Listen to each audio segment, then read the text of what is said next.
This boy was beaten like this every single day. Even in the rain, the bullies showed no mercy. The city shown was from 2 years ago. It was a day of rain and thunder. You could hear the screams. He was exhausted, surrounded by more than 10 bullies. Taeyang raised both hands, saying he wouldn't give up. But then the leader of the bullies arrived. He knocked one of the boys down, saying it was pathetic. Then he ran straight toward Taeyang, but he's hit by a kick instead. The man readies a strike, grabs the protagonist's shirt, and throws him to the ground. The young man loses consciousness for a few seconds. The thug gets on top of him, but misses the punch to his face. The protagonist quickly gets up and strikes him on the chin, rapidly backing away. The thug calls him a major asshole. He charges forward again as the protagonist readies a punch. However, the thug manages to dodge the blow. He grabs his legs and shoves him away. The protagonist falls back to the ground, right where he started. Then the thug starts wailing on him relentlessly. He manages to block the hits with his arms and elbows until a stronger blow connects. The protagonist spits blood, and the thug tells him to just go to hell already. His underlings ask if the cops are here and wonder who called them. The thug turns around, asking what the hell is going on, but the man with the umbrella tells them to get lost. The big thug tells the protagonist to get out of his sight, saying he must be really embarrassed. But the protagonist gets up and shouts for Taeyang. All the delinquents turn, wondering if he's lost his mind. The protagonist asks him why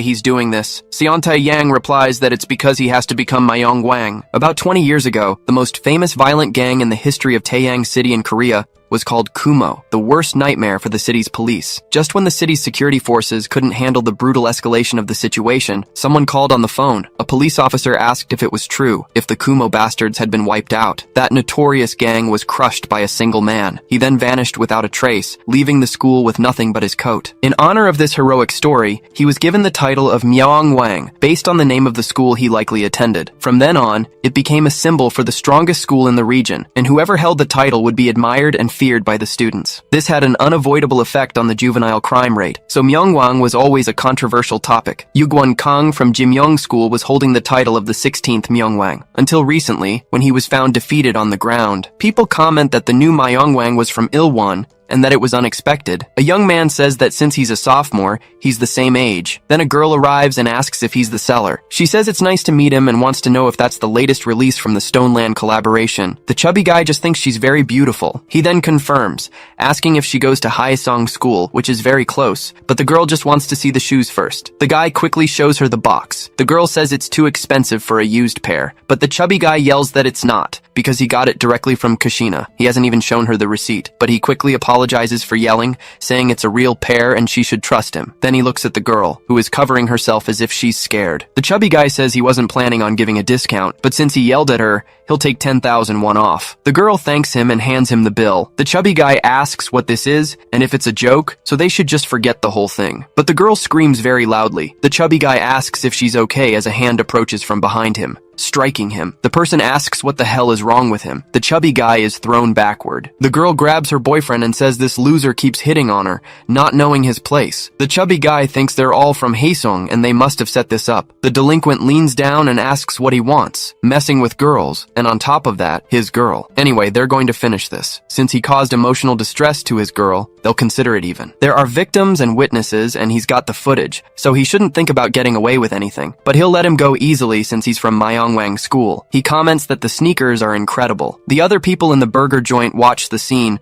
jaws dropped. Meanwhile, the chubby guy is seething with anger, still on the floor. On the city streets, the protagonist says it feels strange, and that he's sure this is the right way. He scratches his head, wondering if he's going to be late on his very first day of school. He follows his GPS until he bumps shoulders with one of the delinquents. The delinquent asks what the hell that was and if he's blind, but the protagonist just stares at him without responding. The delinquent says he's lucky he's not dealing with him right now. Then the burger joint door opens, and the chubby guy tells the scammer to stop right there. He grabs his shirt, telling him to give him his shoes back now. The delinquent tells him to get lost because he's embarrassing him, and the protagonist just notices they're wearing the same uniform. The chubby guy asks if he knows how much these shoes cost and that he won't sell them to him. The delinquent gets angry at this and smacks the back of the chubby guy's head. He tells June to go on without him because he's going to teach this bastard a lesson. The protagonist watches, a little confused. In an alley, the delinquent throws the chubby guy down and tells him to say another word if he's so bold. He was making it seem like they were scammers, and he let it slide even though he was messing with his girl. And this is how he repays him. The chubby guy says he didn't do anything and just wants his shoes back because he's not selling them anymore. The delinquent grabs his hair, smashing his head while calling him a bastard. He tells him he doesn't even think before he acts. He hits him several times while his friends smile. Then he warns him that he'd better get ready because he's going to regret this. Then a backpack is thrown, hitting one of the idiots in the back. The protagonist lunges forward with a flying kick. Then he punches another delinquent in the face, finishing them in seconds. The delinquent asks what the hell that was and turns around, but he tells his lackeys to go get him. The protagonist defends against a blow with his stance, counterattacking with a strike to the liver. Another underling charges forward as his friend falls to the ground. The protagonist lands a punch on his face. Then the delinquent leader calls him a son of a bitch. He tries to punch the protagonist. The chubby guy wonders who he is. He's wearing their uniform, but he doesn't remember anyone that strong. It didn't seem like he was a third year, and he doesn't think he was in the same year as him either, so maybe he's a freshman. Meanwhile, the protagonist dodges the punches. He ducks down once more and counterattacks with an uppercut to the delinquent's chin. The guy is knocked out, and the protagonist follows up with another punch. The delinquent is sent flying by the blow. Then the protagonist walks towards the chubby guy and asks if he's okay. The chubby guy asks who he is. The protagonist introduces himself as Shin Woo-jae. In the classroom, he repeats his name, saying he was supposed to attend high school here, but he was transferred to Hamyong for a while and is back now. The chubby guy thinks, so he's the new transfer student today. He's got some great fighting skills, but then he remembers what the name Shin Woo-jae means. The protagonist says it's nice to meet him and hopes they can be friends. A teacher tells everyone to be sure to welcome the new student, and that Woo-jae can take the empty seat. The chubby guy remembers now. Woo-jae approaches and asks if he's the guy from this morning with the sneakers. The chubby guy confirms, thinking, so he's that Shin Woo-jae. The protagonist says it must be fate and hopes they get along. Elsewhere, the delinquent is kicked away. A third year calls them idiots for getting their asses kicked by someone from Myongwang. Namsuk-jo from Haesong School asks if they're sure he's from there. The delinquent on the floor, still bleeding, confirms. So Namsuk asks if there's anyone that strong there. Gyeongjun denies it, since the strongest from Jaegyeong was right here. His friend then asks why this bastard did it. Gyeongjun replies that he got suspended because of them, but he'd have to be crazy to do something like that. Namsuk stands up and says that either way, it's true he was defeated by Myongwang, and it's embarrassing. The delinquent tries to apologize, but he gets hit by a kick that sends him flying. Namsuk asks what time the meeting was supposed to start. He says they have to deal with Myongwang beforehand, since he was very curious about who that idiot was. As the day goes on at Myongwang High, the protagonist thinks that he wanted to transfer here. But it wasn't just about seeing Seontae Yang anymore. He wondered what he should do. The chubby guy approaches and calls out to his new friend, thanking him for his help this morning. Woo-jae says it's no problem and takes the drink, thanking him. The chubby guy wanted to ask him something. He asks if he's the first leader of the Dawn. He celebrates, ecstatic that it's really him. He can't believe he's meeting a middle school legend this way. But he heard the first leader of the Dawn was expelled. Shin Woo-jae asks who told him that. The day passes,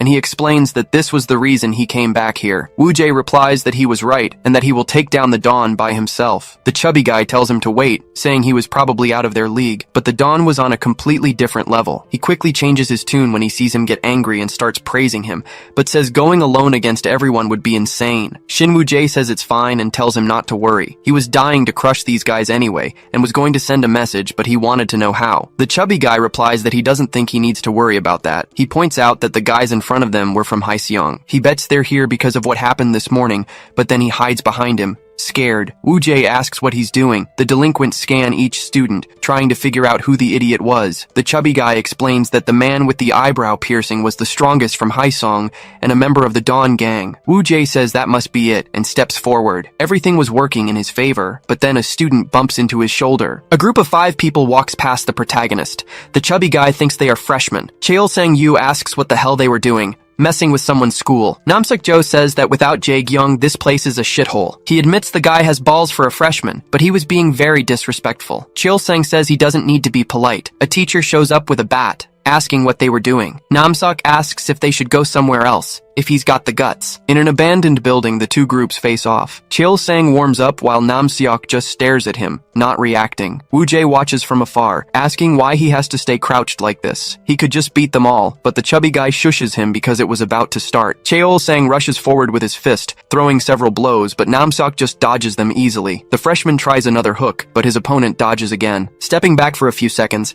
Cheol-sang tells him to take his hands out of his pockets. Namseok says he was trying to keep the fight fair and make it interesting interesting. Cheol-sang lunges forward again, but this time his opponent counters with a kick. Namseok suddenly stops his attack and dodges one of the punches. The freshman grins as he lands a kick, saying he was too arrogant to call this fair. Namseok defends the blow with some difficulty. The chubby guy says he heard he was the best in middle school and has some skills. Shin Woo-jae watches without any reaction. Suddenly, Namseok grabs his leg, breaking his opponent's center of balance with a foot sweep. Cheol-sang falls flat on his back. Namseok grins and then kicks him. The guy writhes on the ground in pain, but the delinquent tells him to get up because they haven't even started yet. Cheol-sang gets up and tries to kick Namseok, but the delinquent just moves his hand forward and grabs his neck, punching Cheol-sang's chest several times. The guy falls to his knees. Namseok glares at him coldly, saying this arrogant bastard thinks he's all that. The chubby guy asks if they shouldn't help, but the protagonist was already gone. Namseok tells him not to be so arrogant and tries to kick him. Shin Woo-jae moves with surprising speed and repels his kick. Namseok asks what the hell just happened. The protagonist spins quickly and lands a high kick to the delinquent's face. Namseok is sent flying and asks what that was. The delinquent shouts that this was the guy from earlier. Shin Woo-jae asks if the bald guy was from the Dawn Gang. Namseok gets up, saying that jumping into the middle of a fight was completely disrespectful. He would be a corpse now. The protagonist tells him to answer his question. Namseok lunges forward with a knee strike,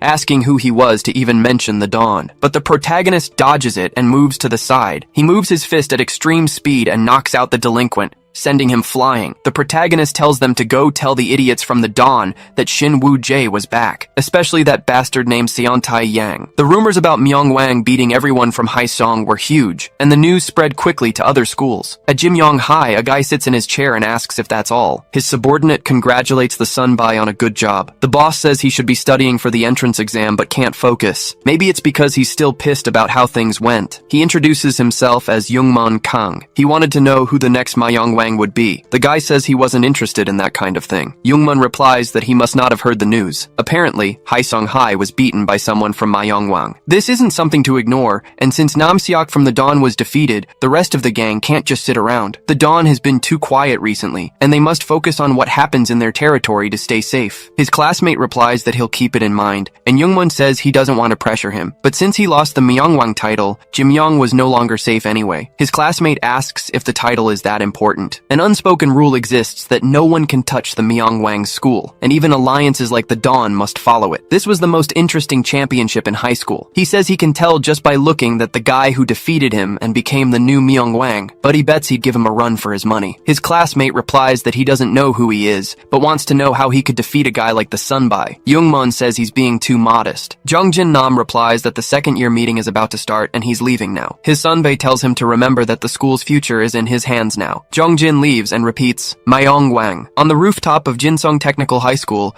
3 students face one. One of them charges at the giant guy, but he's grabbed by the shirt collar and thrown towards another. The 2 of them hit the ground hard. Another classmate starts to tremble with fear and tries to back away, seeing how terrifying the man was. He tries to attack with a punch, but his opponent just catches it, twisting his fist and making the delinquent writhe in pain. Some students open the door, looking for Hak Yang to help him, but they are surprised to see the fight is already over. A delinquent says he knew he could do it. He tells him he must become Myungwang and make Jinsung the strongest school. Hak Yang refuses and thanks him, warning that they should go before they're late for their new appointment. The delinquent grabs a bat, saying if he won't go, then he should just lose his life, but he's met with a kick that stops his blow. The delinquent is sent flying, and Hak Yang tells him to stop bothering him with that Myungwang bullshit. He was already the strongest of them all. As night falls on the city, under the sign of the dawn, a delinquent throws Namseok aside. Jongjin watches without doing anything. The giant man asks if Namseok was telling the truth, and the boy confirms that he clearly said Shin Woo-jae. Byunguk Kim says he hasn't heard that name in a long time, asking his buddies if he isn't right. Rhea-san replies that she'd heard some rumors about him and was curious, but apparently he has a cute side. Jongyeon Hong tells her not to let Seontai catch her saying that, asking if Hyukjun doesn't agree. Byunguk asks if that was everything the idiot had said. Gyeongjun confirms but gets punched in the face and is thrown aside, asking what the hell he was, calling him pathetic. Then he notices something as the door opens. A young man walks towards them. Byoguk speaks to Seontae, breaking out in a cold sweat. Rhea does the same, along with his other friends. Seontae Yang from Ilwon School was the new Myung Wang. He takes a sip of coffee, asking if he was serious. Byoguk confirms that he transferred and heard he made a grand entrance. Seontae says the reason he called this meeting is that now that he's the Myung Wang, he can no longer manage Dawn. So starting today, he's stepping down as leader. Everyone in the room is completely shocked by this. Rhea asks why he's doing this, saying he can't just leave like that. Byoguk agrees. Now that he's the Myung Wang, he should be leading Dawn even more. He wants to know why he's throwing away a perfect chance to make money. Rhea tells Jonyeon to say something, but the nerd just asks for the reason. Seontae replies that he wants to be a Myung Wang people will respect for a long time, just like his brother. Byoguk says that's right, asking if he was the 7th Myung Wang. Jonyeon coughs a few times to get his attention. Seontae replies that's the reason. To be a better Myung Wang, he needs to level up. Now Byoguk was the new leader of Dawn. Everyone comments that he's making a rash decision and wants to know why him. Seontae asks if everyone has forgotten why Dawn exists. Byonguk worked hard to expand their influence and brought in tons of money. That proves he's qualified to be the leader. Rhea asks why so suddenly, especially since Doyeon isn't even here right now. Byonguk slams the table, shouting, "That's enough of this damn talk." He wants to know since when do they challenge Seontae's choices. He asks the others if they agree, and Jonyeon replies that if that's the decision, he'll follow it. Seontae confirms that he is the new leader of Dawn. He will follow in his footsteps from now on, and Byonguk understands. But setting that aside, he wants to know about that asshole, since he seemed to know his place. Seontae replies that in that case, instead of dealing with him himself, why not have Hyokjun take care of him? Byonguk replies that it's a good idea, and as always, he's thinking ahead. Hyokjun should go and have a tearful reunion. But the man tells him to cut the crap. Byonguk tells him to watch how he speaks to his leader. But Hyokjun replies that he's leaving. Seontae says he'll meet him eventually, and it would be better now than any other time. Hyokjun confirms this without turning around. Outside, he walks to his motorcycle, wondering why he was back right now. He was being as reckless as ever. In a nearby car, Jonyeon asks why, of all people, he chose Byonguk. He wants to know if he doesn't think Hyokjun or Doyeon were better suited for the position, and if he just doesn't care about Dawn anymore. Seontae ponders this. Thinking that Dawn always just meant the end for him, he replies that Byonguk is a better fit as leader. Jonyeon questions if that means he trusts him so much. Seontae replies that if that were the case, he wouldn't have involved him in the first place, and if Byonguk tries anything funny, he can put him in his place. The nerd just nods. Seontae asks how Doyoon has been lately, since he hasn't seen him at school. Jonyeon replies that he was heading back to Hamyong City. Apparently his cousin had been beaten up by someone, and Seontae questions if he wasn't the strongest in the city. The nerd confirms this, which is why Doyeon was roaming the city, seeking revenge. Seontae replies that he probably just wanted a fight to see how strong he is, but he wants to know who was behind it, and Jonyeon says he doesn't know yet. He asks if he's just going to let it slide since he didn't even show up to the meeting and is doing whatever he wants, but Seontae asks what he's supposed to do. The nerd says that if he wants, he can go have a chat with him. Seontae tells him to forget it, because he can't handle Doyeon. He'll still be useful, so they should just leave it. Jonyeon just agrees with his sunbae. Back at Myongwang School, people are spreading rumors. Some delinquents start to surround Shin Woo-jae and the new group following him. The protagonist gets a little tense about this. Even while he's eating, they're watching him, or at the urinal when he's taking a piss. Shin Woo-jae sighs, putting a hand on his face, wondering how long they're going to keep this up. Chil-sang asks his sunbae to please take him under his wing. The other underlings repeat the same thing. Shin Woo-jae tells them all to shut up. The chubby guy questions his long face. He should be happy his hubaes are his fans and will be back before the transfer. Shin Woo-jae replies that he doesn't need them and they should just leave him alone. The chubby guy says it's true that their school has gotten livelier since he arrived. He thought it would be a fair trade, but everyone got completely beaten by the guys from Haesong. With him taking care of Namseok, they shouldn't have any more problems. Other people go on with their lives as the protagonist looks back. The chubby guy says this means bigger problems will come in the future. Namseok was the strongest from Hansong and part of Dawn. They won't just stand by and do nothing. Shin Woo-jae says it's fine, and it's better if they all show up at once. The chubby guy replies that he told him, no matter how good he is at fighting, he can't beat everyone at once. The Dawn gang being strong is one problem, but all their followers are vicious. That's why he needs allies, whether it's a sunbae, a hubae, or a friend. The protagonist looks out the window, thinking about what he said, remembering when he was with Seontae, until someone curses him out for taking up the whole hallway. The other delinquents ask what they're looking at and tell them to show some respect. Cheol-sang asks what this is about. A blonde guy questions if he was the one who defeated Namseok Jo from Haisong School. Wu Jae wants to know who the hell he is, dodging the blonde guy's punch. He recognizes the speed and puts some distance between them, wondering what the hell that was. Jae-young, a third year, says the rumors were true. Wu Jae wanted to know what was going on. Then Jae-young looks back, telling him he should go to the cyber cafe after school. The protagonist tells him to stop right there, saying he's no one to give him orders. Then a girl shows up, calling for the protagonist because the bell rang. Wu Jae tells Jae-young to wait and ignores the girl. Hyeri grabs his clothes. The protagonist asks who she is to butt in. Hyunjun appears, asking if he really doesn't know who she is, because she's his class representative, Hyeri Chai. Outside the school, some students murmur as they see Hak Yong. His friends say they were wondering where they were going earlier, but now they want to know what they're doing here. Then the guy shows a teddy bear. A week ago, Hak Yong was reading a webtoon on his phone. A smile spreads across his face as Hyeri runs. She bumps into his chest and drops her umbrella, scraping her knee. Hak Yong apologizes for it, but the girl replies it was her fault, as she should have watched where she was going. He had a scratch on his face. Hak Yong touches it without realizing. The girl tells him to wait and hands him a bandage. Hak Yong holds the bandage and thanks her, blushing. Looking at the name on her shirt, the girl runs off, apologizing for it, walking behind her friends. Hak Yong watches her with a blush on his face, but he notices a teddy bear on the ground and asks her to wait. He holds the stuffed animal in his hands. His friends question whose it is. Hak Yong raises his eyes but gets annoyed right after, with Wu Jae calling Hyeri and her saying he was right and should say it again before he forgets. The protagonist asks how long she's going to do this. Following him around like that, Hyeri asks what he's talking about since they're just going the same way. But just as she heard, he's fun, and she hopes they can be friends. Wu Jae asks what the hell that's about and tells her to forget it, while Hyunjin says she's been looking for him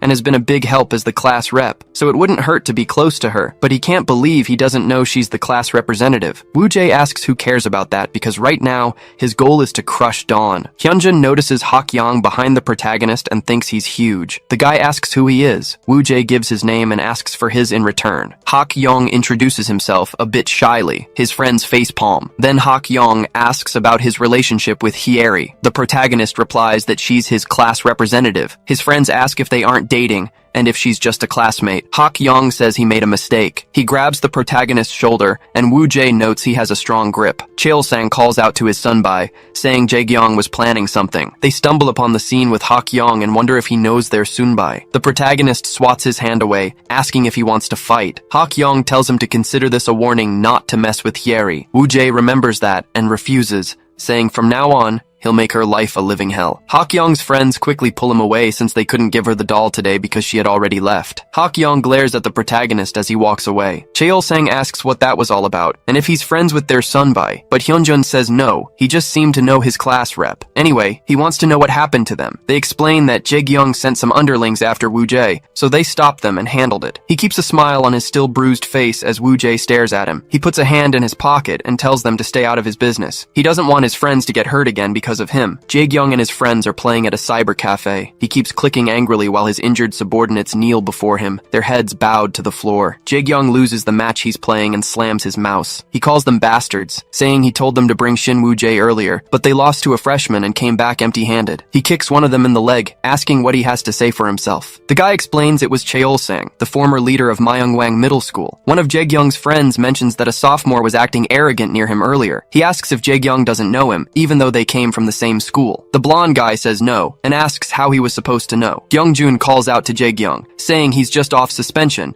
but is already looking for fights, especially in his territory. Jae-gyong smiles and tells his subordinates to get out. Youngjun shoves him in the chest, saying the bastard has a tough look on his face. If he wants to keep acting like Myeongwang's leader, he'd better learn his place. Jae-gyong asks if the crazy bastard doesn't understand his own situation. Youngjun gets pissed off and throws a punch at him. The blonde guy dodges the blow and stops his own punch right in front of him, warning that he can't handle a one-on-one fight, yet he's acting this way, so he should just leave, as he doesn't want trouble. Youngjun yells that he'll take him on, but Jae-gyong lands a punch, knocking the idiot down. He repeats that he couldn't handle a one-on-one fight. Youngjun asks his subordinates what they're waiting for and tells them to take everyone down now. A full-blown brawl breaks out. After a while, many delinquents are lying on the floor. Jae-gyong tells him to make sure to tell Namseok that he'll pay back what he did, with interest. Youngjun says he's not just messing with Haesong High now, and asks if he thinks the Dawn will just stand by. Jae-gyong says it'd be good if they came too. He needs to take them down anyway since he has to become the Myeongwang. Elsewhere in the city, city, Hak-young's friends comment that he was mad about her being the class rep, and it seemed like they didn't have a good relationship. Besides, no girl would like a weakling. A real man needs to show his inner strength. Then one remembers the guy's name was Shin Woo-jae. The chubby one asks about a round of bowling, saying it's on him. He agrees to play something, but Hak-young declines. Since today is his parents' wedding anniversary, his friends say they should have remembered, even after 5 years, and ask if they should buy a cake. Then, one of them spots Byung-guk and his gang messing with a student. He turns back, recognizing his classmate. He calls out Woo-suk's name as he takes off his backpack. He then knocks back a few delinquents, asking what the hell they're doing. Byung-guk asks what this bastard is doing. The guy throws a punch, but the delinquent dodges it easily, countering with a blow that hits his guard. Kyung-kim thinks about what just happened. He gets hit in the liver right after. He's knocked out and falls to his knees. Other delinquents rush forward, calling him a bastard. They beat him until he collapses while Byung-guk watches. The delinquents tell him to get lost and kick him. Then the chubby guy shows up, calling out to his friend. He lands a kick on one of the delinquents. He plants his feet firmly on the ground, grabs the guy's jacket, and throws him to the other side. He calls out to Kim. Just then, Byung-guk rushes in and grabs him. The chubby guy thinks his breathing has stopped. Byung-guk chokes him, saying it won't be fun if he goes down so fast, and keeps hitting him repeatedly. Hak-young's friend is in shock. Byung-guk says these brats from Jimyong High are always getting into trouble. He notices someone behind him and throws a punch. Hak-young easily catches the fist, surprising the delinquent. The giant then lets go and throws a punch of his own as he gets hit too. Both of them feel the other's strength. They get up right away. Planting his feet, Byung-guk charges forward, throwing a few punches,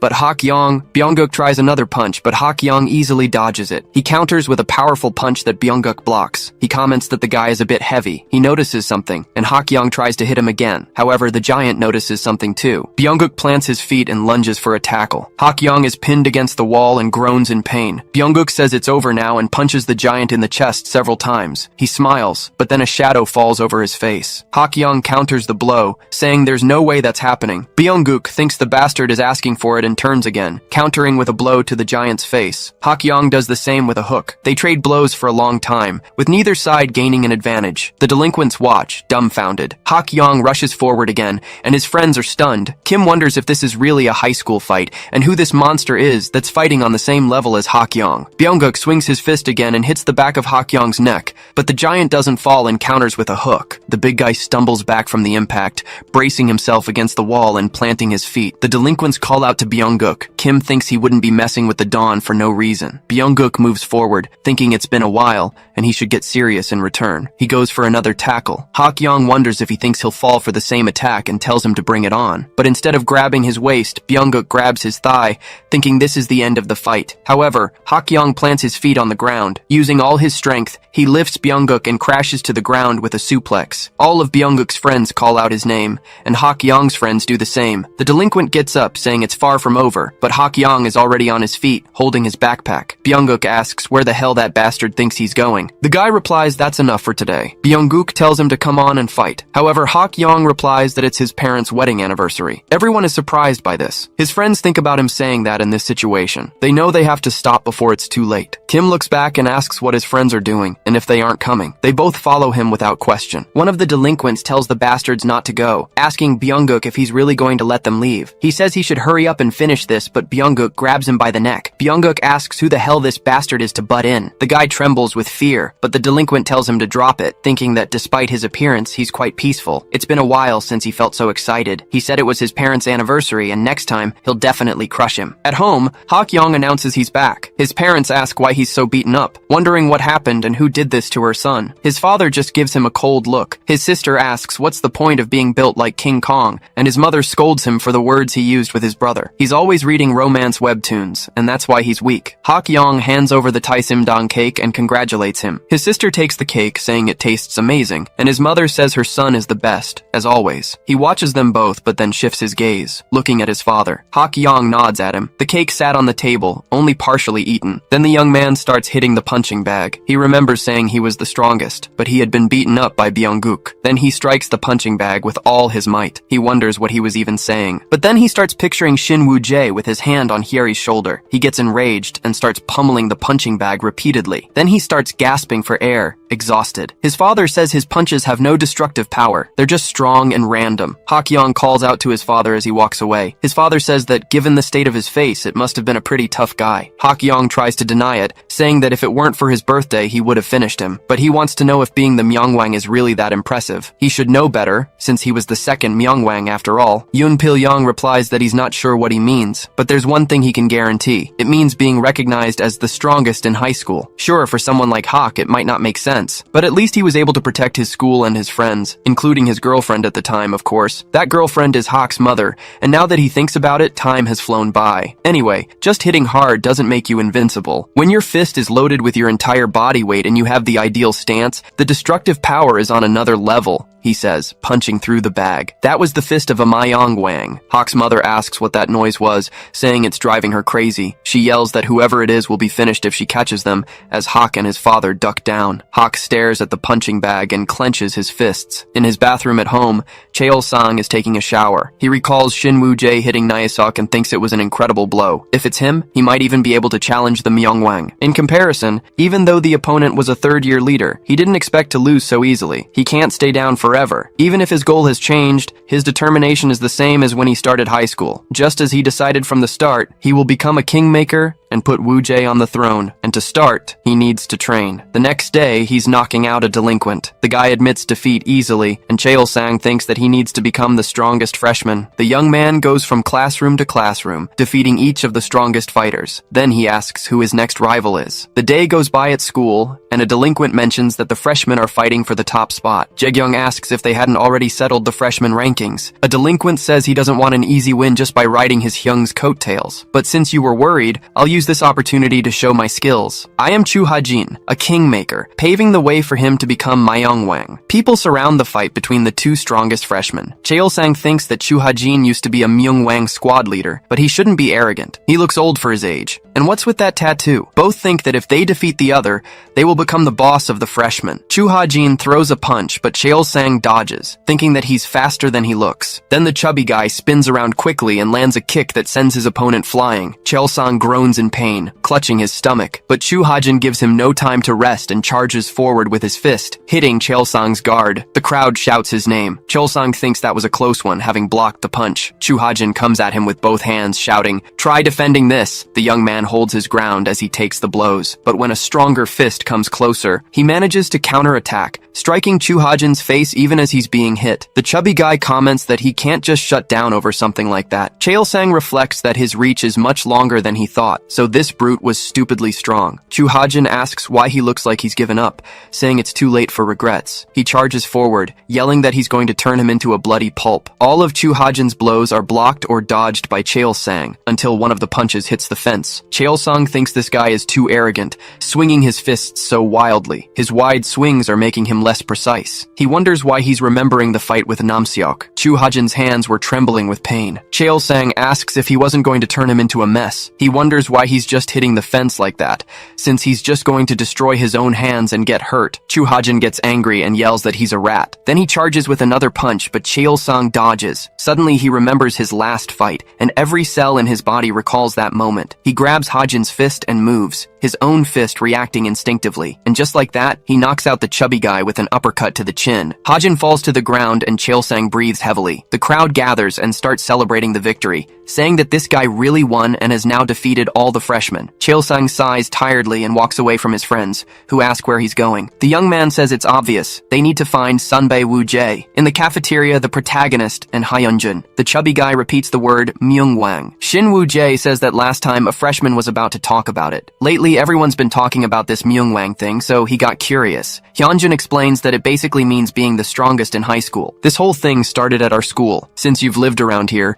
you've probably heard about the famous Kumo gang and the school legend who took them down all by himself, Sunbae Hagukyeon, in a single night. To honor this feat by the Sunbae who vanished without a trace, a legacy called Myeongwang was established, but that honor didn't last long. The Myeongwang legacy was corrupted into a battle for the best fighters, and in the end, it just became about being known as the strongest in the schools. Shin Woo-jae comments, "So that's all it is." Hyunjin warns that the most important thing was, the true meaning of being a Myeongwang wasn't just being good at fighting. It was a symbol of power that controlled all the students in this area, taking on the role of regulating school hierarchy hierarchies and mediating disputes. It depends on who becomes Myungwang in each school. As a result, the Myungwang school was directly impacted by the atmosphere and rules, and an unwritten rule was that their school couldn't be touched, especially since many Myungwangs graduate and go on to take positions in politics or become government allies. Lots of people are grateful for the support they provided. Myungwang became a path to a world bigger than just the student community. In contrast, there were also some horrible and extreme Myungwangs who started their own criminal groups or joined gangs. Woo-jae asks who the new Myungwang is. Hyunjun says that someone recently took the title, even though he's new. It's probably someone you know. Remembering when he was betrayed by his friend who wanted to become a Myungwang, he says there's no way. Hyunjun repeats the name, Yang Seontae from Ilwon High. The protagonist wonders why he did it in the end. Then the chubby guy hands him the phone. Looking at the screen, Woo-jae is immediately enraged. It was a video of Seontae Yang fighting another guy. A girl in the middle of it all is recording. Members of the Dawn gang surround the fight to watch, while other people surround the former Myungwang. Youngmon approaches the fight. He asks if Seontae said he was a sophomore. To challenge him, he'd have to be qualified. The young man replies that he must be, or today's fight wouldn't be happening. Youngmon comments that being the second son of the Ilwon group makes things easier. Seontae replies that's a very childish notion, so his opponent questions if being the leader of Dawn is what qualifies him. After all, most of his gang were leaders who produced kings from various schools. But this was even better, because with his defeat today, Dawn would also be annihilated. Seontae comments that he was curious how much of his fighting spirit would be left. Youngmon gets into his fighting stance and calls him an arrogant brat. Everyone is surprised by this as Seontae moves forward. He jumps and tries a kick, but Seontae dodges by ducking. They both face each other. Seontae readies his fist, but is almost hit by Youngmon before he can strike. Then, Seontae notices something and takes a punch, defending it with his arm. He thinks that this guy was tougher than he expected. Seontae moves quickly, striking at his face, but Youngman blocks and retaliates with a kick. Seontae reflects that this guy's defense was impressive, wondering if he was determined to dodge any attack. He then tries a kick, but ends up hitting the fence as Seontae dodges. But Youngmon changes the direction of his foot, using it as a base for a punch, warning that this was the end. Seontae manages to block it with his arm. Youngmon moves his leg and advances quickly, throwing several punches at Seontae without stopping. The students comment that, as expected, Youngmon was dominant and the king of Jim Young. The guy tries another punch, but Seontae dodges. He warns that they should stop right there, landing a punch on Youngmon's chin that knocks him out. The guy starts to fall, but plants his feet firmly on the ground, asking who said that because it wasn't over yet. He tries another blow, which is easily blocked by Seontae. Youngmon tries another punch, but his opponent dodges quickly. Seontae starts beating him repeatedly without stopping. Youngmon was close to falling, but keeps his feet planted on the ground. He throws an uppercut, asking if he thinks he'll go down with just that. He can't let himself be taken down now because he needs to protect the title of king. This was the only way to protect his Jim Young. The blow gets closer to Seontae, but he retaliates with a punch to Youngmon's liver. He is easily defeated, and Seontae prepares himself, kicking him to send Youngmon flying away. Everyone is shocked as the guy hits the fence. He lies on the ground, unable to do anything else. Seontae approaches him and prepares to hit him again, but someone grabs his hand, telling him they should stop right there. Everyone from Dawn is surprised by this. The hooded man says the match has already been decided. Youngmon was defeated, and Seontae watches this coldly, but he breaks free and turns to his friends. Everyone celebrates his victory with immense joy. Yang Seontae from Ilwon High School became the 17th king. In the classroom, Woo-jae thinks that this was his old friend. As the day goes on, Hyunjin gets worried about him, looking at his friend while Woo-jae's mind could only remember the video. He thinks he can no longer find the image of Yang Seontae that remained in his memory. He wonders why it matters now. Then he turns to Hyunjun, talking about this whole king thing. Cheol-sang runs towards his senior. Woo-jae asks if he got into another fight, seeing how bruised his face is. Cheol-sang replies that it's a mark of his fighting spirit. Hyunjun and Woo-jae look at him surprised. Cheol-sang says he finally became the freshman leader, and Woo-jae replies that he'll become one too. Hyunjun is surprised, and Woo-jae says he's going to become Myungwang. Everyone is surprised, and Cheol-sang tries to say he'll be his right-hand man, but Woo-jae tells him to get lost. He wants to know if he can fight the guy who became Myungwang, just like in the video. Hyunjun replies that it's not that simple. To fight a king, he needs the proper qualifications. Woo-jae asks about that, and the chubby guy explains that over the years, unique rules were naturally formed during the process of changing kings. These rules gradually refined into the current king system. Woo-jae asks what those qualifications were. Hyunjun explains it's about surpassing the existing king in strength and charisma. Woo-jae replies that in that case, he already has enough. But the chubby guy says he must first become the school's leader. If he dominates 5 schools that have produced kings, it's generally accepted that you have the qualifications to fight a king. Woo-jae replies that it was simple. Hyunjin disagrees, knowing he's strong after seeing him defeat Haesong High, but the opponents he would face with those qualifications wouldn't be easy, considering there are likely hidden dragons in every school. It was like walking into a storm. Woo-jae says becoming a hero in chaotic times wasn't a bad thing, but the chubby guy says it won't be easy to become the leader of his own school, and Woo-jae asks who the current leader is. Hyunjin replies that it's senior Lee Jae-kyung, which startles Cheol-sang. Woo-jae doesn't know who that is, and the chubby guy says it was the man who suddenly hit him last time. Woo-jae recognizes the blonde guy. Hyunjin comments that he doesn't know his real worth,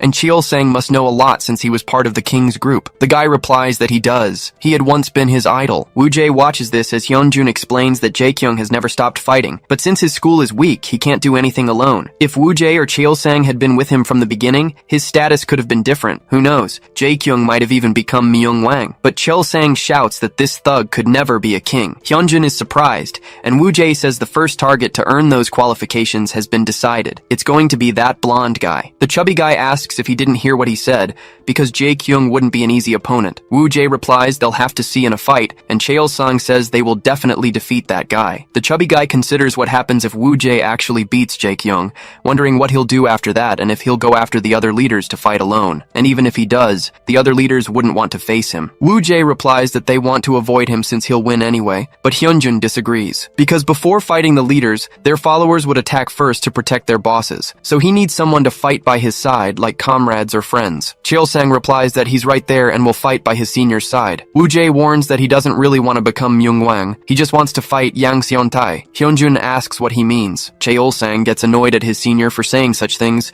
because he should leave a great legacy. Woo-jae tells him to stop and not to regret it after fighting all this time. The guy calls his senior and asks if he was worried about him, while Woo-jae turns away, annoyed. Cheol-sang celebrates that Woo-jae is worried about him. Woo-jae reflects that this is his fight alone, and he doesn't need anyone's help. It doesn't matter who they were or how strong they are. He would take them all down, and Yang Seon-tae should just wait, because he was going to hunt down his old friend. Elsewhere, Chu Ha-jin kept his head down as a delinquent kicked him for getting knocked out by a weakling. This loser should get out of there. Chu Ha-jin says he's sorry. Jae-kyung says that's enough. He never thought that guy could defeat Cheol-sang anyway. The delinquent asks about the second year, but Jae-kyung says he'll move on his own. If he keeps these two under his wing, his path to becoming Myung-wang would be closer. The next day, Woo-jae yawns while Hyunjin mentions that the other school leaders were determined. Cheol-sang wishes his seniors a good morning as he walks towards them, but Woo-jae walks right past him without answering, and Hyunjin is surprised. Cheol-sang is saddened by this. At the school store, the two are annoyed to see their favorite food is gone. Woo-jae complains it's a shitty day, and his friend agrees, but Cheol-sang shows up with the 2 slices of pizza, commenting that it was the most popular in school, just for his senior. Woo-jae replies that it's not his thing, and Hyunjin thanks him. Cheol-sang shouts that he can't just leave it like that. Woo-jae asks what he means. Cheol-sang replies that he should tell him what he likes, so we'll have it ready for him tomorrow. Woo-jae turns, asking if he's some kind of gangster to be served like that. Hyunjin jokes that he'll be the one tomorrow. Cheol-sang thinks that even if he's pushed away, he won't give up. But a few hours later, he wonders if it would be better to do just that. His friends ask what he's giving up on, and Cheol-sang replies that it's about senior Woo-jae, wondering why he didn't like him. Another friend comments that he was acting like he got rejected by a girl,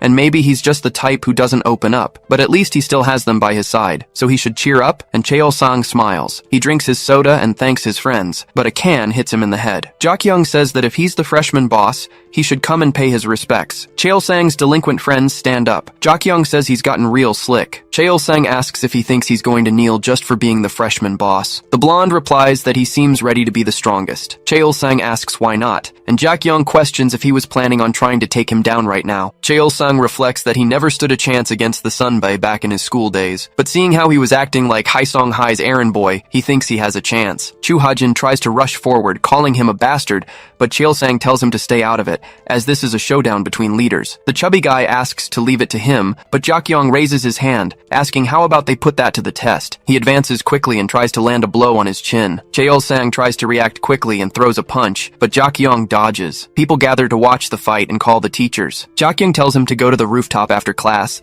as he's going to teach him some proper manners. Cheol-sang gets angry and lunges at him, saying they should settle things now, but the blonde refuses and moves his foot up to his face. He says this reminds him that if he's coming on his own, he should bring Woo-jae, since he'll kill 2 birds with 1 stone. Cheol-sang thinks that he would go for him. He has to defeat him no matter what. This was the only way he could forgive himself for once admiring and following him like an idiot. On the way to the aura room, Woo-jae asks what the chubby guy is staring staring at. Hyunjun says he hasn't seen him around. Cheol-sang was usually walking around and saying hi to them, and Woo-jae says just thinking about hearing that makes him mad. It was nice not having to deal with him. Hyunjun stares at the protagonist without saying a word. Woo-jae asks why he's doing that since it's creepy, but the chubby guy wants to know why he's pushing everyone away, and not just Cheol-sang. He's never seen the protagonist talk to anyone else. Hyeri and the others want to be friends with him, but he's always hostile. Woo-jae asks if he's worried about him being antisocial, and says he has things to do. All he cares about is defeating Myung-wang, or rather, Yang Son-tae. Hyunjin asks what that has to do with making friends, and the protagonist replies that it's all meaningless. In the end, it's just a transaction, and when he wants to stop, the friendship breaks. He wasn't interested in going down that road again. Hyunjin asks what about continuing to hang out with him, but the protagonist replies that he's not his friend, he's his informant, and that's it. A lot of things had changed while he was away, and almost everything was different. So he was his best bet as a spy, and Hyunjin jokes that it's him, a reliable informant. Woo-jae says, speaking of which, he wants to know how he knows so much about things like Dawn, Myungwang, and other schools, because he doesn't seem like a delinquent or a social butterfly. And Hyunjin replies that it's because of that website. It was called the Myungwang Battlefield, and everything was posted there in real time. Woo-jae asks if they don't have anything better to do, and the chubby guy says they find it fun, and the ranking stuff is interesting. The protagonist comments that it's immature and they should be studying if they're bored, but Hyunjun says he doesn't know if he's one to talk. Woo-jae yells that a student should study, and that he originally planned to focus on his studies. The chubby guy wants to know how his math performance was going, but it was going to be tomorrow, and he shouldn't blame him since he was the one who brought him to study in the first place. A delinquent calls out to Woo-jae and asks for help. The chubby guy comments that Cheol-sang is being beaten up by Jae-kyung's gang. Woo-jae questions if fighting is all they do, and why they are coming to him like this. Hyunjin asks if he's not going to help, but the protagonist replies that he's not going to lose his life. But he seriously wants to know if he didn't think it was cowardly to leave him like that, because a real friend would stick by his side until the fight is over. The delinquent understands this and yells that he wants to fight with him too, but he was no match for them and only got in his friend's way, so the only thing he could do for him was this, begging for the protagonist's help to save his friend Cheol-sang. Woo-jae looks back, remembering the past where Seontae said they had more enemies than expected, but he should stay close because he would protect him. The guy complains that he should stay calm because he's by his side, betting that they are best friends. Woo-jae calls Cheol-sang's friend and asks where that idiot is right now. A delinquent is thrown across the rooftop. Cheol-sang's group was defeated, with only him keeping his guard up, while Jae-kyung's group had minor bruises. He asks if that's the best he can do with that attitude, because they should put an end to this. Chu Haiji suggests that he finish off Cheol-sang. Jak-young tells him to feel free and just not to waver. Cheol-sang says the fight isn't over yet, so he can't leave, unless this madman wants to be beaten up again. Chu Haiji rushes forward with a punch while calling him a bastard, and Cheol-sang dodges. Thinking that if he falls for a meaningless punch like that, he doesn't have time to entertain a meathead like him. He grabs Chu Haijin's head and knocks him out with his knee while telling him to get out of his way, if it's just one opponent for him. Rushing towards Jak-young, he tries a punch, but the blonde easily dodges.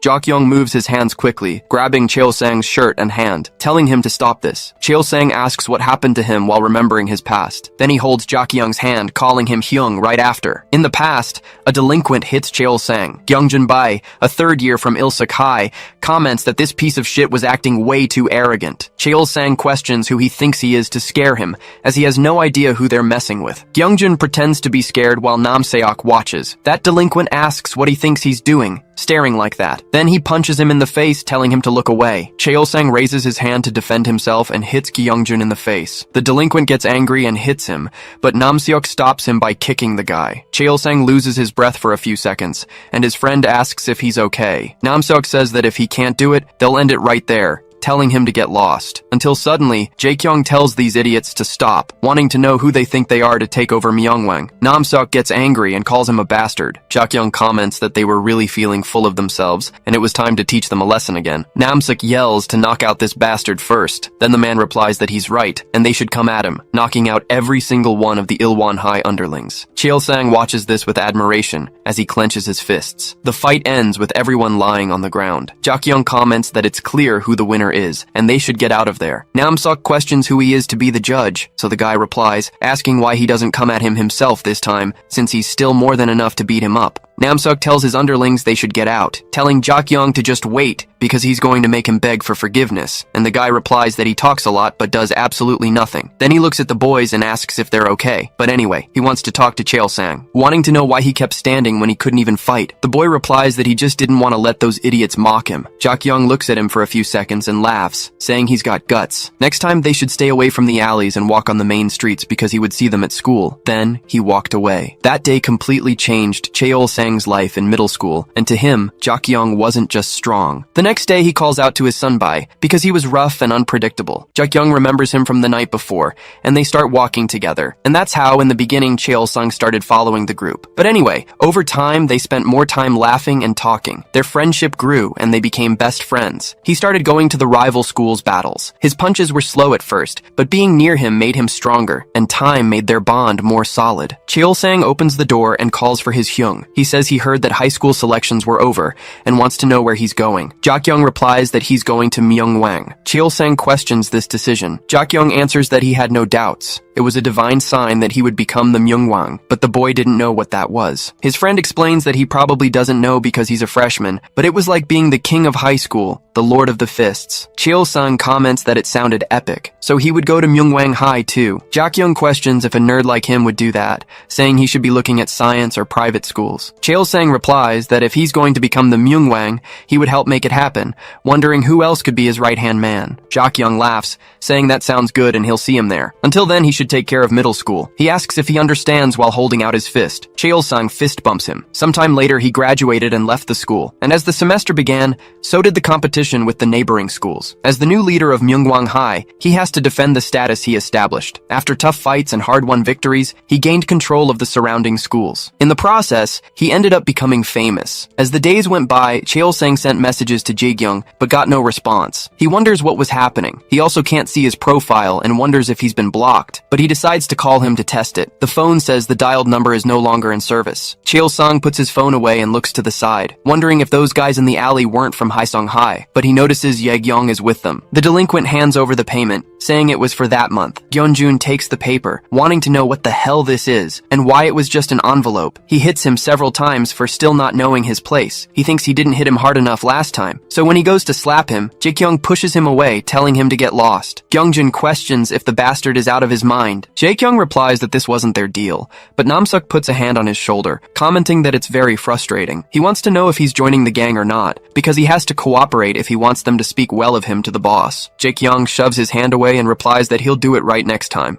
so they should let this one slide. Namseok says he still can't cut it. He has a monthly quota to meet. If he keeps slacking off like this, they'll have to invade Myeongwang themselves. He asks if all his students should get beaten up like last time, imagining how pathetic they were. He's only doing this to save his face. Jae-kyung replies that he's full of shit. He barely got a spot in the gang after beating up weaker kids, and now he's talking like he's in charge. He asks if he isn't embarrassed, and if this is his real ally. Yeonjun asks what the hell he's talking about. Namseok bursts out laughing and asks if he wasn't the one who got defeated by younger kids. Jakyung tells him to shut up. Namseok says he wasn't just beaten, he must have gone crazy, because in the end, he knelt in Yeonjun's pants and begged for his life. Jakyung grabs his shirt, screaming that he's a bastard. Namseok pushes his hand away and curses him. He asks if his brain works or if he's an idiot, since he heard Jimyong Hai was out for revenge. The leader of Dawn was going to become the new Myeongwang, and the gang members would take over their respective schools. So whatever he's planning, he'd better give up. They'll let it slide for now, but he shouldn't mess up next time. The Haesong High gang walks away, talking about going for a drink. Jakyung stays in the alley for a few seconds, then turns to leave, until he hears Chael-sang call his name. Jakyung turns around, confused. Namseok asks if they know him,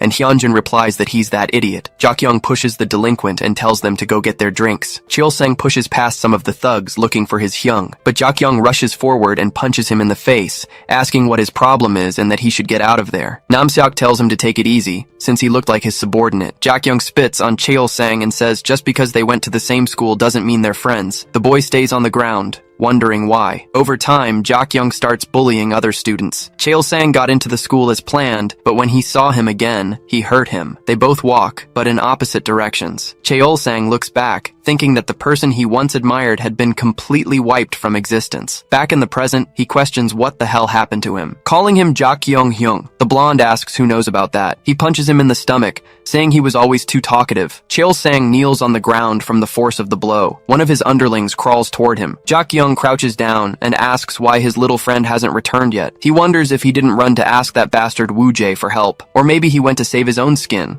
since that's reality. No matter how much they talk about loyalty or friendship, everyone is selfish in the end. That's how it works. So he should stop acting so altruistic. Cheol-sang scoffs that he's really mastered the art of talking shit. It sounded like a lame excuse he used to sleep better at night. Jak-young tells Ha-jin to put him in his place so he won't act like that again. The chubby guy tells everyone to gather around. Cheol-sang hits his head on the ground. Jak-young warns that his arrogance ends here. Ha-jin walks toward the boy and prepares to kick. Cheol-sang watches the kick, but suddenly Ha-jin's face is hit. Everyone is surprised as Hyunjin finally arrives on the rooftop. Woo-jae says he is the hero of these chaotic times. He had just arrived. Jak-young comments that he finally showed up, but he had annoyed him a little. Hyunjin watches nervously until his phone starts to ring. His phone falls out of his pocket and onto the ground. Jak-young lunges forward with his fist. However, Woo-jae manages to dodge every single blow. He dodges with extreme ease while analyzing Jak-young. The delinquents comment that this bastard can't even touch Woo-jae, and from the looks of it, he might have a tough time knocking him out. Jae-kyung reflects that he had knocked out Namseok with ease. He quickly prepares a high kick, but he thought the rumors were exaggerated. Woo-jae loses his footing to block the kick. Jae-kyung asks what happened to his bravery from before, because this was pathetic now. Woo-jae quickly warms up his fist. The delinquent charges forward saying he'll make sure he loses. Woo-jae backs into a wall and prepares to block the blow. He takes a hit from Jae-kyung. The boy suffers some damage from the situation, but the blonde advances, saying he'll see how he stops this. Woo-jae dodges the punch with ease. Then he strikes Jak-young's liver, who feels the pain from the blows. Finally, the protagonist quickly prepares and hits the delinquent's chin. Jae-kyung loses his center of balance. Woo-jae asks if he's already down, saying he was just warming up. The delinquent calls him a bastard as he gets up. He charges forward yelling that he asked for this now. Woo-jae easily dodges the punch. He counterattacks with a blow to his waist, and then he strikes his temple with another kick. He finishes with a kick that sends his opponent flying. His friends are impressed and happy about it. Jae-kyung lands far away from the impact. His friends yell that they should all go help him at once, but the delinquent tells them to stay back. They shouldn't get in his way, just sit and watch. Because he was going to finish this bastard today. Woo-jae tells him to listen to what he's saying. Even if he's the leader, they're still his friends. He thought he was something just because he could land a few hits, acting superior to his friends, and that just made him a thug. Jae-kyung gets up and takes off his jacket. He asks if he's done talking. Then he throws the jacket at him to block his vision. Woo-jae manages to see from the side. He sees that Jae-kyung is attempting a punch. The boy dodges with some difficulty. Jae-kyung counters with a blow to his gut. Woo-jae thinks to himself that his speed is something else, but Jae-kyung grabs his shirt. The protagonist sets his stance, getting hit multiple times in the ribcage. Jae-kyung thinks he's got him now, so he lunges forward again, trying an axe kick that's blocked by the protagonist. Then, the blonde steps back and prepares for a middle kick, but he changes its trajectory to a high kick. Hyunjin and Cheol-sang think the trajectory changed in half a second. Jae-kyung celebrates too early. Woo-jae loses his balance for a moment but quickly recovers, because he had blocked the hit, thinking he's not just a thug and there's a reason he's the strongest. But that didn't change anything, even if he wanted it to, because in the end, he would still win. Jae-kyung thinks he's arrogant and rushes forward, saying he'll end this in one blow. Woo-jae rushes toward him quickly too, meeting with blows that both put their full strength into. Their two fists meet, causing an impact. Repeating it with the other hand. Both feel pain from it, but Woo-jae thinks his other fist was the real problem. Managing to land a perfect blow on Jae-kyung's face, everyone is shocked by this. Jae-kyung curses him and looks to the side, seeing Cheol-sang, while thinking how embarrassing this was. Myeongwang High, where the first king was made, had been continuously oppressed by other schools from the beginning, but the school would rise once again, because he would carry on the legacy of Myeongwang in his first year. In the classroom, someone throws the door open. That delinquent slams his hand on a desk, saying that to make sure the juniors have an easier time at school, they need to pay a protection fee to their seniors. Jae-kyung laughs, saying he can make extortion sound pretty, but he should stop ruining the legacy of the first Myeongwang and shut up. The delinquent asks what that asshole's problem is. Jae-kyung asks why they don't just be more honest, and just say they're paying tribute to Haesung High. Another delinquent tells Jae-kyung to shut his mouth, but the guy says to make him if they can. They all rush him, and so it began. In another room, a boy says he has no money because he paid last week. The delinquent asks if he ate yesterday, repeating the question when the boy doesn't answer,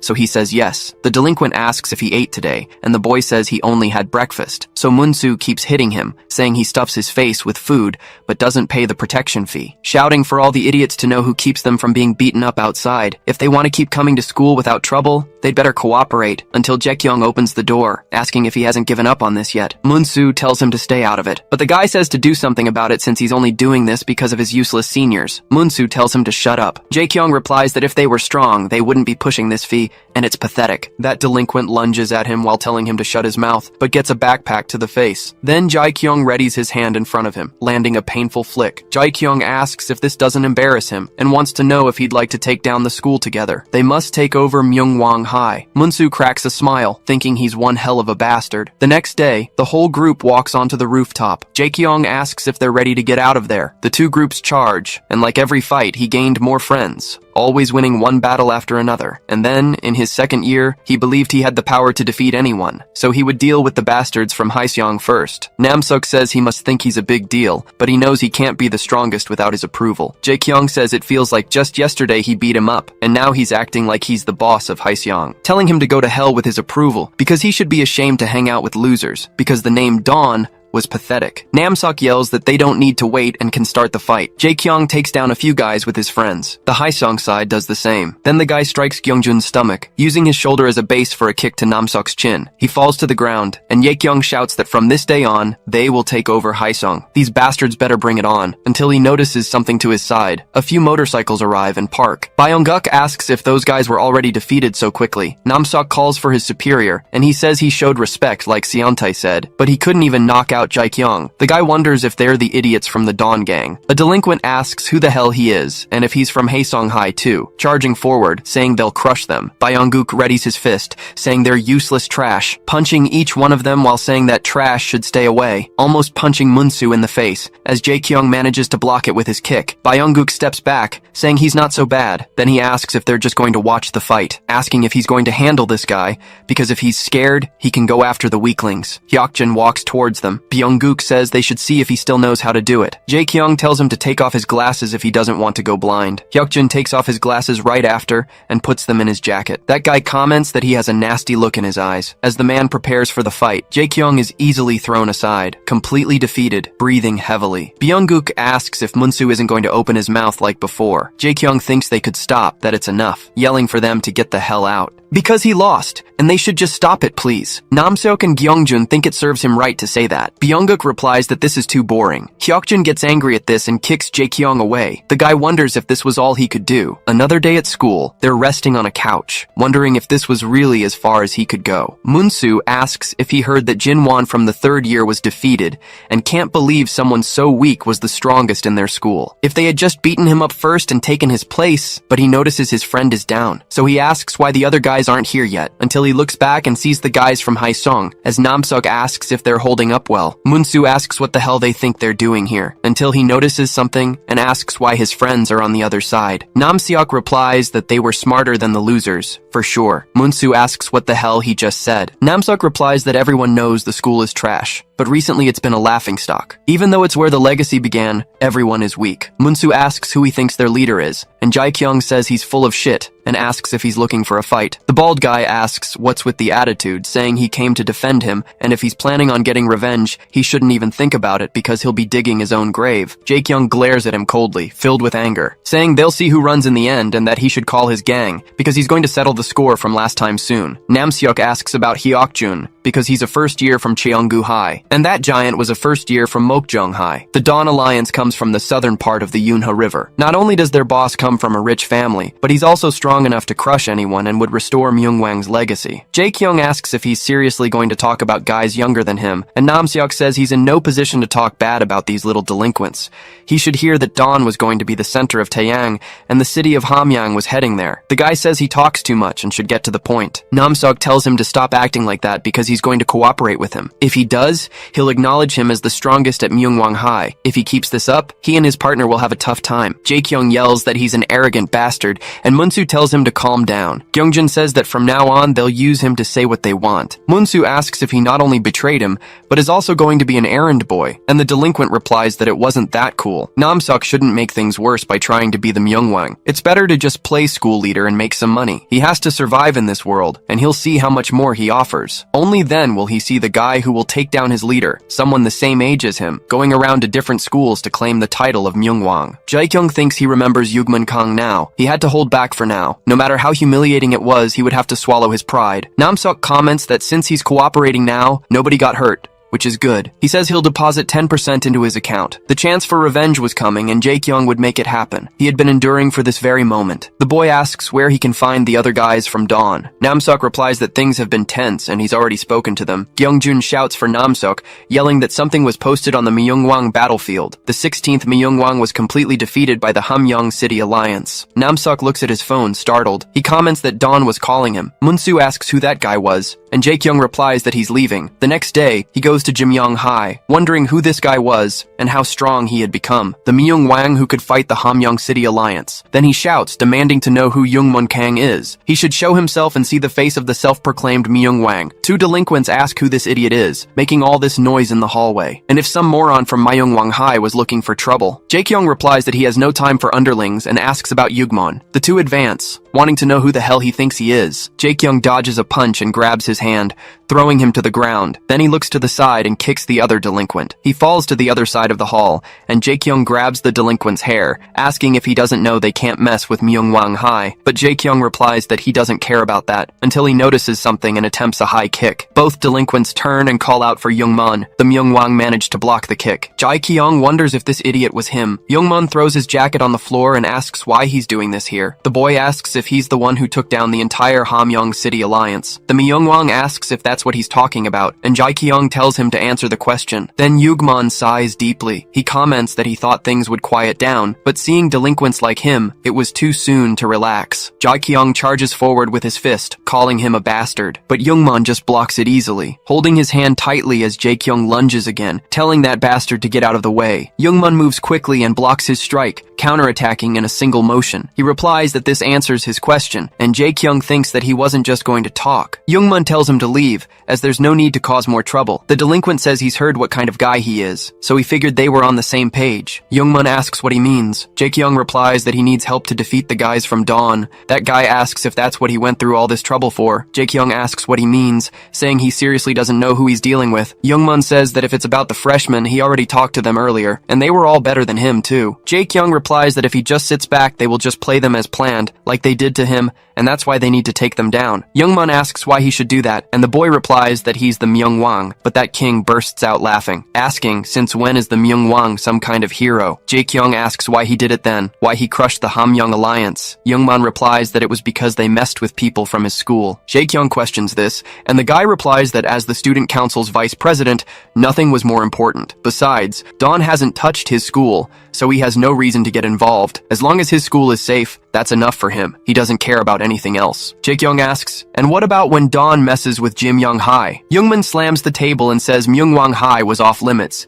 and they know the unspoken rule. Even when he took the title and gathered all sorts of information, he got a good idea of what Dawn is and what they're planning, but he won't let them do it. Not as long as he's the Myungwang. Jae-kyung comments that they'll see how long his arrogance lasts. Youngmun replies that he's the arrogant one here, because he's heard about him too, but for another Myungwang to show up and act like this is the height of arrogance, especially in front of the Myungwang himself. Jae-kyung turns away, saying whatever, and that he'll see what he does next time. Youngmun says he knows no one can do anything alone. He didn't take down Hamyong City and become Myungwang by being strong on his own, so he shouldn't waste his efforts on Dawn, because he'll just be playing into their hands, and he shouldn't lose on his own again. Jae-kyung replies that he's had enough of this and leaves, running into the two guys from before. Youngmun shows a bruise on his hand, saying that kid was a hothead, but it seemed like he has real talent, and that was too bad. Suddenly, Jongjin opens the door. Youngmun nods at him, and not long after, a storm of changes began to sweep through the schools of Taeyang City. Elsewhere, Jae-kyung is smoking, wondering if Cheol-sang was doing okay, but he remembers beating him up and grips his phone tightly. Munsu comments that the strongest guys in all the schools were from Dawn. He knows they're strong, but this was bullshit. Jae-kyung starts laughing at that, wondering what kind of face he was making right now. Before he knew it, Dawn had taken over most of the schools in Taeyang. Even the street gangs were under their control. Even though he was the leader of Myungwang High, he wasn't part of Dawn and was being pushed around by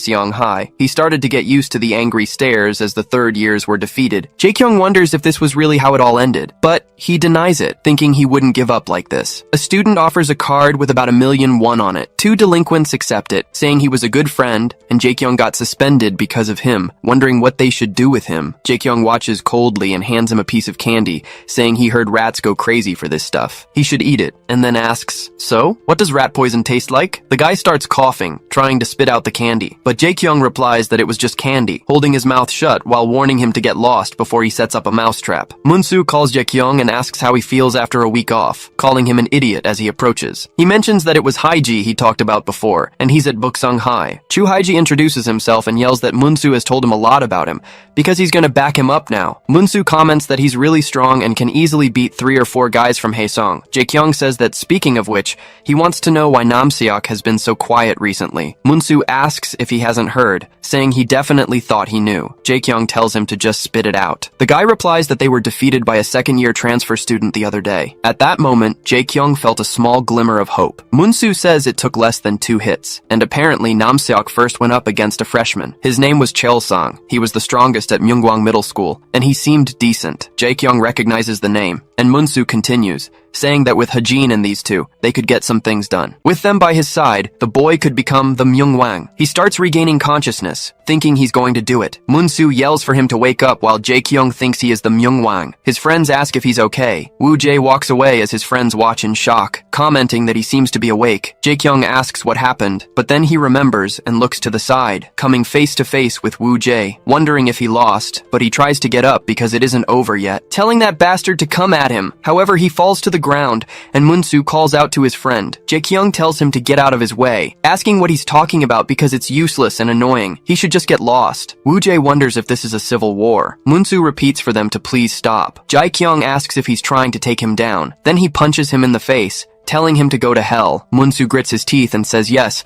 and that he's sorry because he knows better than anyone that he's just a burden, so they should just stop there, begging him. Woo-jae replies that if they fight again, the outcome won't change, and he must admit he lost. Hyunjin says he's not sure if it was time for him to step in. Jae-kyung thinks he would lose once more, and he can't back down now because he still has to fight. He begins to tremble as Munsu questions what he can do shaking like that. He wants to know what Jae-kyung thinks about them too. They were worried about him, so they should stop there. Jae-kyung wonders about stopping here. Munsu warns that they've lost their lives. Woo-jae watches from a distance and then turns his face away. He asks what his friends are waiting for, saying they have to leave. Cheol-sang looks at his former idol on the ground. They both stare at each other as the day ends. Woo-jae asks if he's coming, and the boy says yes. He runs after them until the door closes. He looks at Jae-kyung with concern one last time. In the school hallway, he calls out to his son-bai. He apologizes for dragging him into his fight and says he really appreciates his help. Woo-jae asks what he's talking about. He heard that he could become the strongest after taking down Myeongwang. In that case, there are 3 schools left. If he defeats them all in a week, it'll be over in less than a month. Hyunjin asks if he's underestimating it, because going against the other schools won't be easy. As he said before, he'd better start getting ready. Woo-jae asks, "For what?" The chubby guy replies that he needs companions, but the protagonist still thinks it's unnecessary. Hyunjin asks if he thinks the other students will let him fight their leader so easily. They would protect their school, so he would get tired before even reaching the boss. The chubby guy quickly confirms this. He says that he needs help, especially if he plans to fight Myeongwang. Cheol-sang replies that's them, and asks if his friends are coming too. Woo-jae asks why he always gets in his space, and Hyunjin thinks he could become a decent ally. He says these guys are exactly what they need because they don't just follow him for being absurdly good at fighting. Maybe it's because of his overwhelming charisma.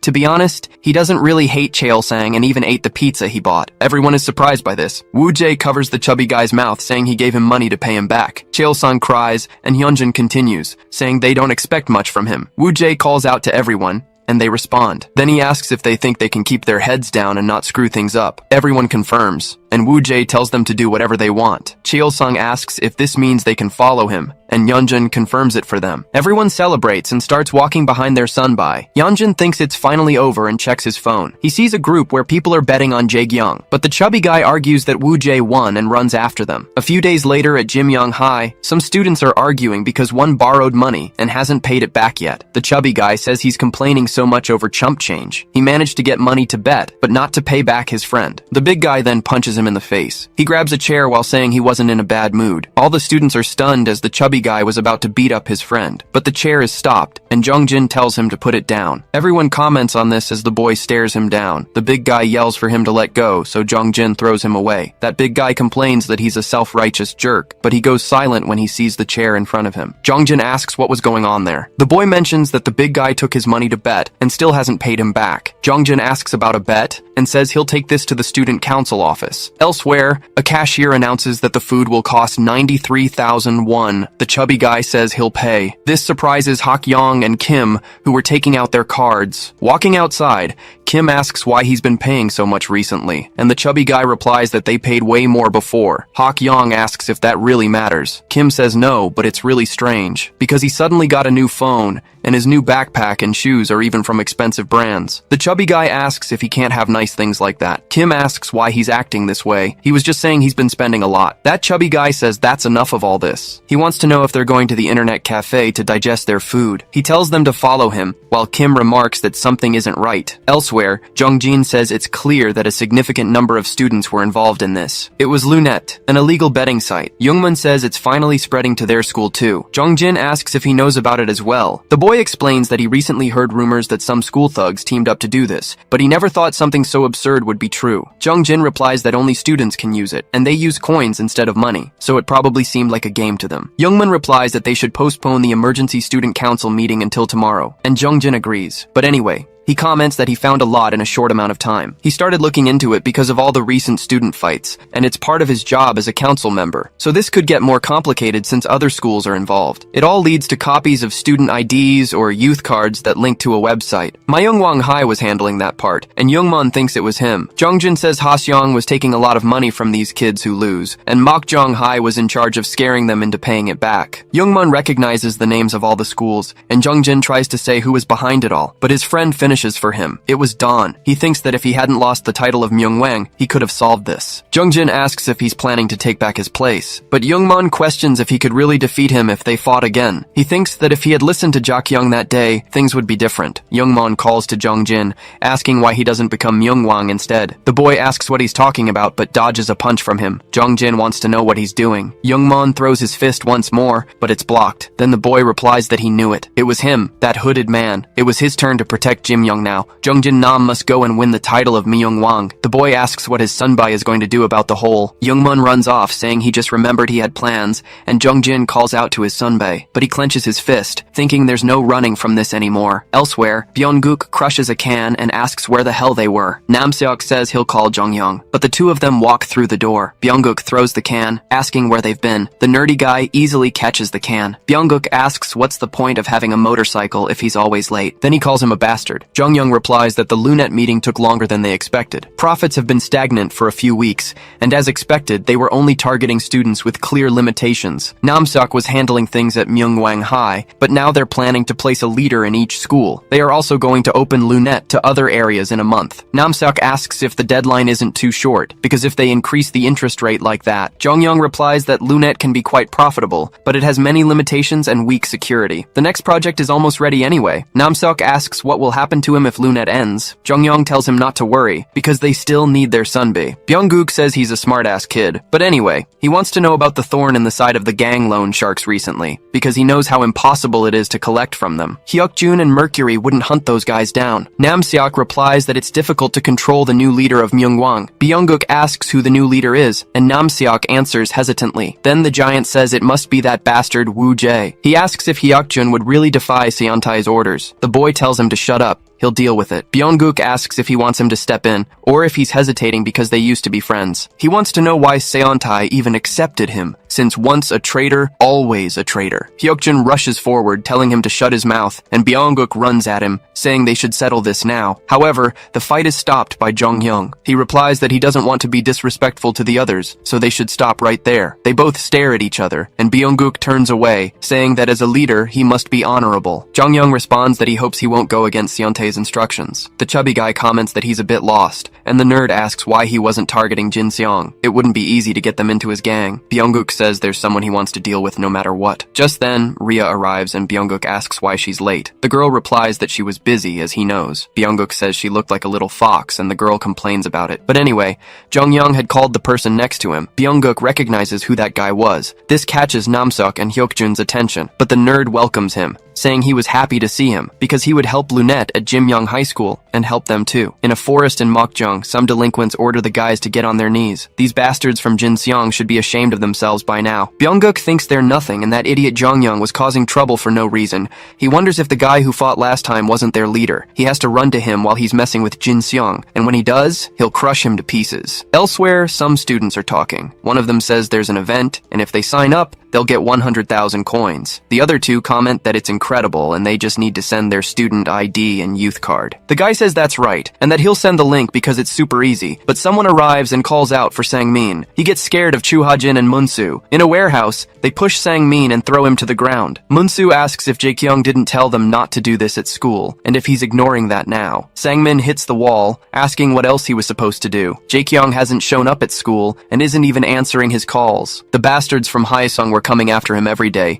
and it doesn't matter what he said, because he'll do anything to survive. Munsu says he should have told them things were like this. Sang-min asks what difference that would have made, since there's nothing they could do. Sang-min gets up from the floor and walks away. He says he's too ashamed and has had enough, so they should just look the other way. Munsu and Chu Ha-jin hang their heads low, but then the guy kicks a can away. He asks what class Cheol-sang was in because he needed to talk to him. The next day on the rooftop, Woo-jae is annoyed as the delinquents hang their heads. Youngju scratches his head, and the protagonist sighs. He says he told Cheol-sang to stay quiet, and he said he could, which the guy confirms. So Woo-jae replies that he was wrong to trust him. The delinquent answers that it was a misunderstanding. Cheol-sang denies it, and everyone shuts him up. That delinquent says that because he shook up Ye-kyung's gang, all these guys who hated him started acting up. But since they don't have the guts to take him down, they formed groups and started picking fights with them just for being close to him. The guys tried to stay away at first because of their promise, but they can't just be pushed around forever. So they were just trying to keep him out of fights. Therefore, they tried to handle it themselves, and Woo-jae hits him on the head, saying that hardheads stick together. He wants to know if they think he only keeps them around to be his underlings. Youngjin tells Woo-jae that it doesn't look like they started anything. Ever since he defeated Jae-kyung, things like this were bound to happen. Woo-jae thinks for a moment. The chubby guy replies that's why they were going to do something. Woo-jae asks what, and he tells him to show them who the boss of Myung-wang is. The damn rooftop door bursts open. Some delinquents ask if he thinks he can just come to their rooftop because he defeated Jae-kyung, and asks if he's Woo-jae, because nobody said he could fight. The real leader of Myung-wang was him, Ji-hwan No, who lunges forward with a punch. Woo-jae easily dodges and lands an uppercut on his chin. Ji-hwan is thrown back, leaving everyone stunned. The protagonist comments that he was annoyed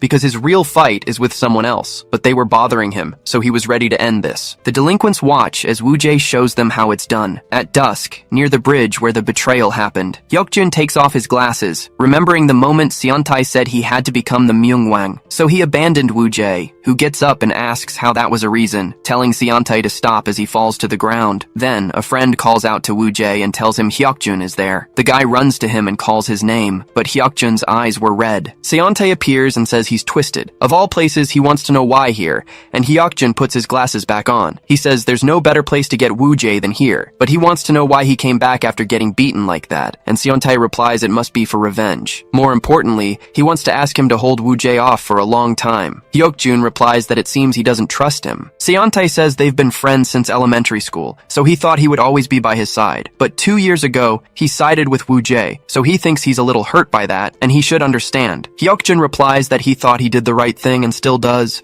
so if it happened again, he would make the same choice, and Seontae agrees. The guy comments that his strange obsession hasn't changed at all. He should even look at the symbol of dawn with that girl. But Seontae takes off his glasses, throws them on the ground, and steps on them. Hyukjun asks what the hell he just did, and Seontae tells him to keep in mind that he's not the one who should be angry, because the anger is for Woo-jae, and if he finishes him this time, he will trust him completely. Commenting that the new glasses looked good on him, Hyukjun keeps looking straight ahead. From a distance, Byung-guk asks if that bastard is talking shit about Seontae, and Jonghyun says he doubts it. He's been even quieter recently. Probably because of Woo-jae. Byung-guk asks if that's really it. The nerd asks who he thinks would win if they fought, and Byung-guk replies it had better be Hyukjun. Jonghyun agrees, because there's no stronger fuel than his anger for Woo-jae. Byung-guk says he doesn't care who wins, because if he loses, he could deal with Woo-jae himself, just like he did last time. Jonghyun says there's no need for him to get involved, because even if someone fails, there was someone more precise to eliminate Woo-jae. Byung-guk thinks that clever bastard is planning something. The nerd replies that he should worry about dealing with Jinsung first,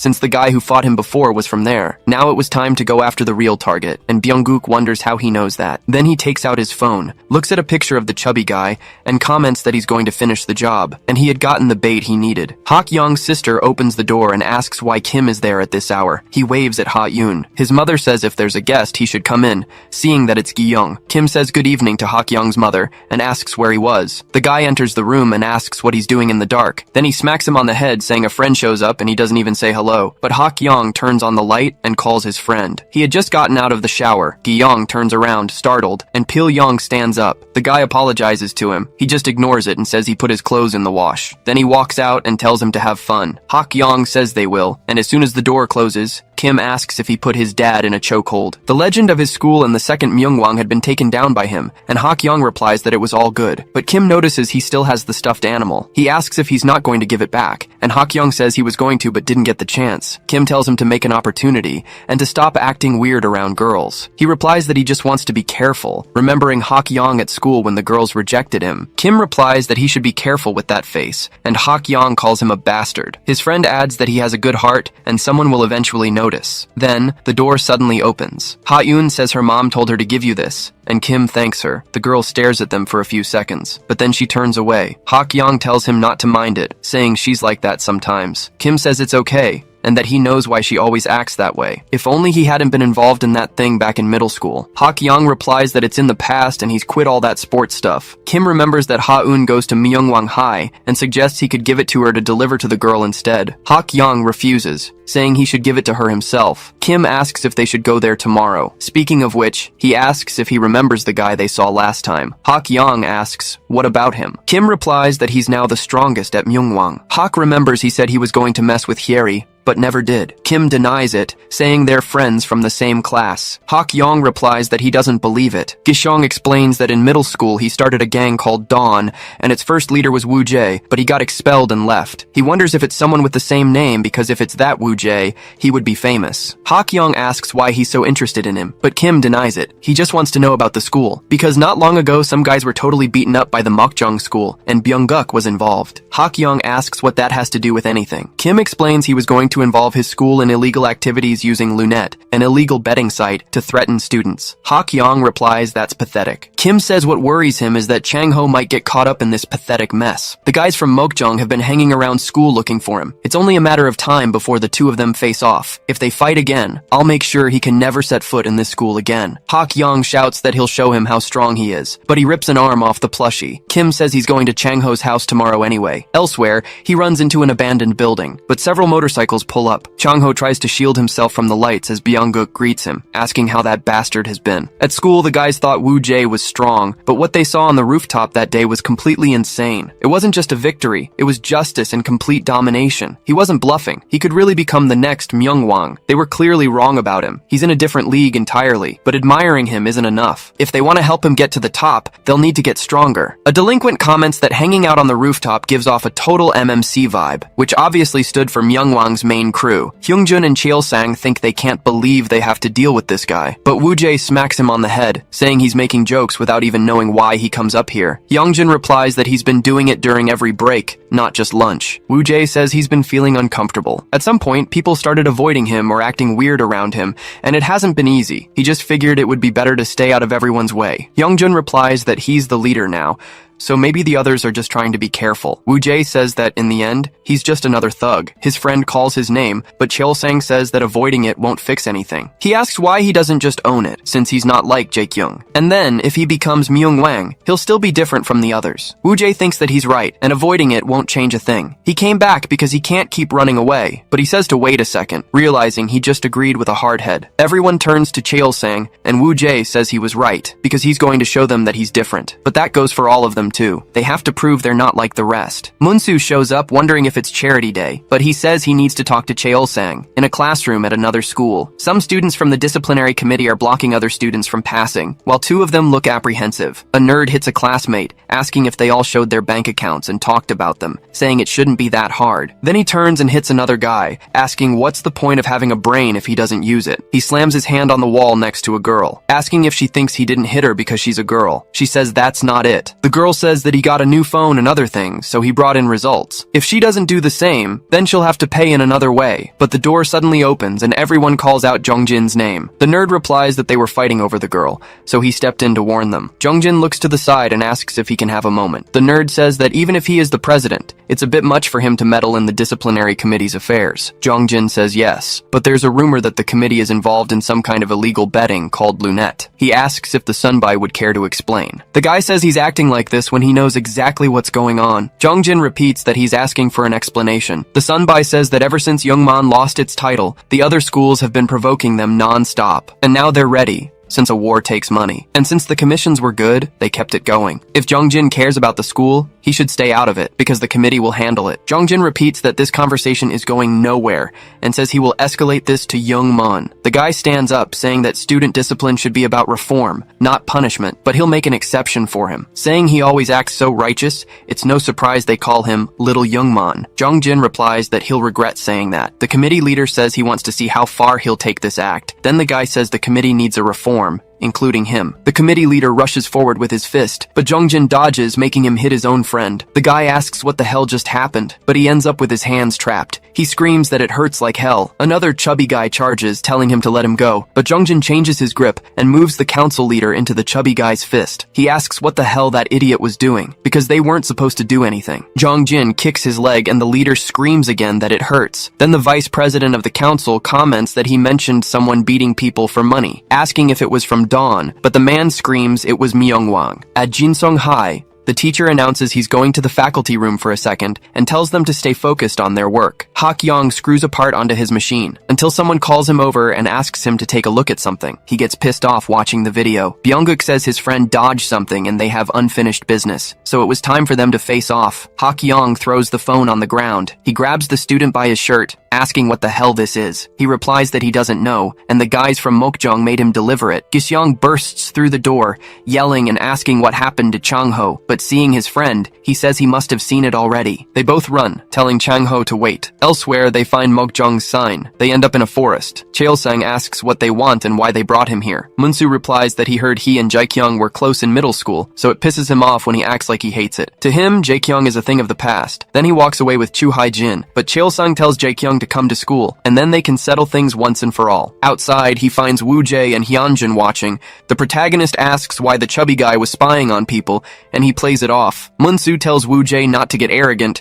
just because he's the strongest in the school. He needs to start building his gang and taking shape. The real fight is just beginning. Woo Jae asks if that's a threat. Munsu says he just doesn't want the school to be humiliated again. Hyunjin asks if the Sunbai can explain in more detail. Munsu replies that at least he has some manners, unlike that idiot. Woo Jae gets angry. Munsu explains that now that he's the strongest, they'll start showing up because they want him on their side. The Dawn will come for him. Since Woo Jae already defeated Haesung's strongest, he should build his own gang. But Woo Jae replies that he'll crush those bastards by himself. Munsu tells him to stay calm and to let him know if he needs help, because he has his own scores to settle. Woo Jae wonders if they would show up in person, and it was perfect because he wouldn't have to waste his time on nobodies, but they should all come because he'll crush them one by one, whether it's the Dawn or Seante. In Mokjeon Forest, they finally arrive. Byunguk grins and says he was right there, because he was waiting for him with his entire gang. Kim sees Changho tied to a tree and asks what they're doing there. Byunguk says they're having some kind of friendship meeting. Hak Yong tells him to cut the crap and just come at him. The underlings move, but Byunguk tells them to stop, because they weren't getting involved. It would be just him and Hak Yong in a fair fight. The young man agrees, but tells him to release his friend first. Byunguk nods to a bald guy. He drops Changho to the ground, and Byunguk suggests a bet. If he loses, Jinsong will have to obey them. Hak Yong asks what he gets if he wins. Byunguk replies that he'll clear Changho's debt, which isn't a bad deal. Hak Yong says he's in, and the delinquent smiles. Then he lands a punch on his face. Hak Yong turns, wounded, and counterattacks with a kick to the ribs. Both of them plant their feet on the ground. Next, Byunguk lunges forward with a grapple. The crowd comments that Hak Yong managed to block the charge. The man just gets angry and starts hitting his back. Hak Yong notices this and moves his heel, throwing Byunguk to the ground with a swift move. Kim asks where he learned those moves. Byunguk falls on his back, and Hak Yong brings his hand down on him. The delinquent manages to dodge the fist and asks what's the point of moving blindly. Then he quickly moves onto Hak Yong's arm, warning that the moment he's caught, it's all over. Kim calls out for his friend, and Byunguk adds that he's going to break his arm to make sure he never moves again. Hak Yong feels the pain from the grip but moves his fist, striking his opponent several times. Byunguk tells him him to hit as many times as he wants, because this was the end for his arm, until he notices what's happening and says it's impossible. Hak-yong was managing to lift him with pure brute force. His underlings comment that he's a monster. Hak-yong warns that he's going to smash him into the ground, throwing the delinquent, who quickly loses consciousness. Then he says that this is the end. Byung-guk keeps holding on with his arm, saying he won't finish anything, kicking his face while calling him an asshole. He then falls to the ground, and both of them back away. Byung-guk thinks that he tried to break his arm, but he fought back. He was some kind of monster. Hak-yong realizes he has no strength left, and thinks maybe he pushed himself too hard. The delinquent notices that his arm is dislocated. Both of them rush towards each other. Hak-yong throws a punch, but Byung-guk ducks, countering with several punches to his midsection. However, he disappears, and the young man wonders where he went. Byung-guk asks what the hell he's going to do with a dislocated right arm, because he was the one about to be defeated. Everyone thinks it's all over, and Kim yells for him to stop. Hak-yong wonders if he noticed and let his guard down, getting caught in a suplex. Chang-ho calls out to his friend. Hak-yong tries to use his strength and lands an elbow on Byung-guk. He wonders how this guy still has that kind of strength. Hak-yong says he's going to throw him all at once and grabs his shirt and collar, throwing him towards the ground. A loud thud can be heard. Byung-guk gets up, saying his right arm was clearly broken, wondering what kind of monster he was. But Hak-yong stands before him and gets ready, saying that when a punch has all your weight behind it and meets with perfect timing and form, its power is on another level. He imitates his father and strikes Byung-guk dead on. The delinquent completely loses consciousness and falls to the ground. His underlings scream for their boss. Hak-yong announces that he won. Kim and Chang-ho celebrate their friend winning the fight, but he starts to feel dizzy and collapses. The underlings say that bastard is finished too,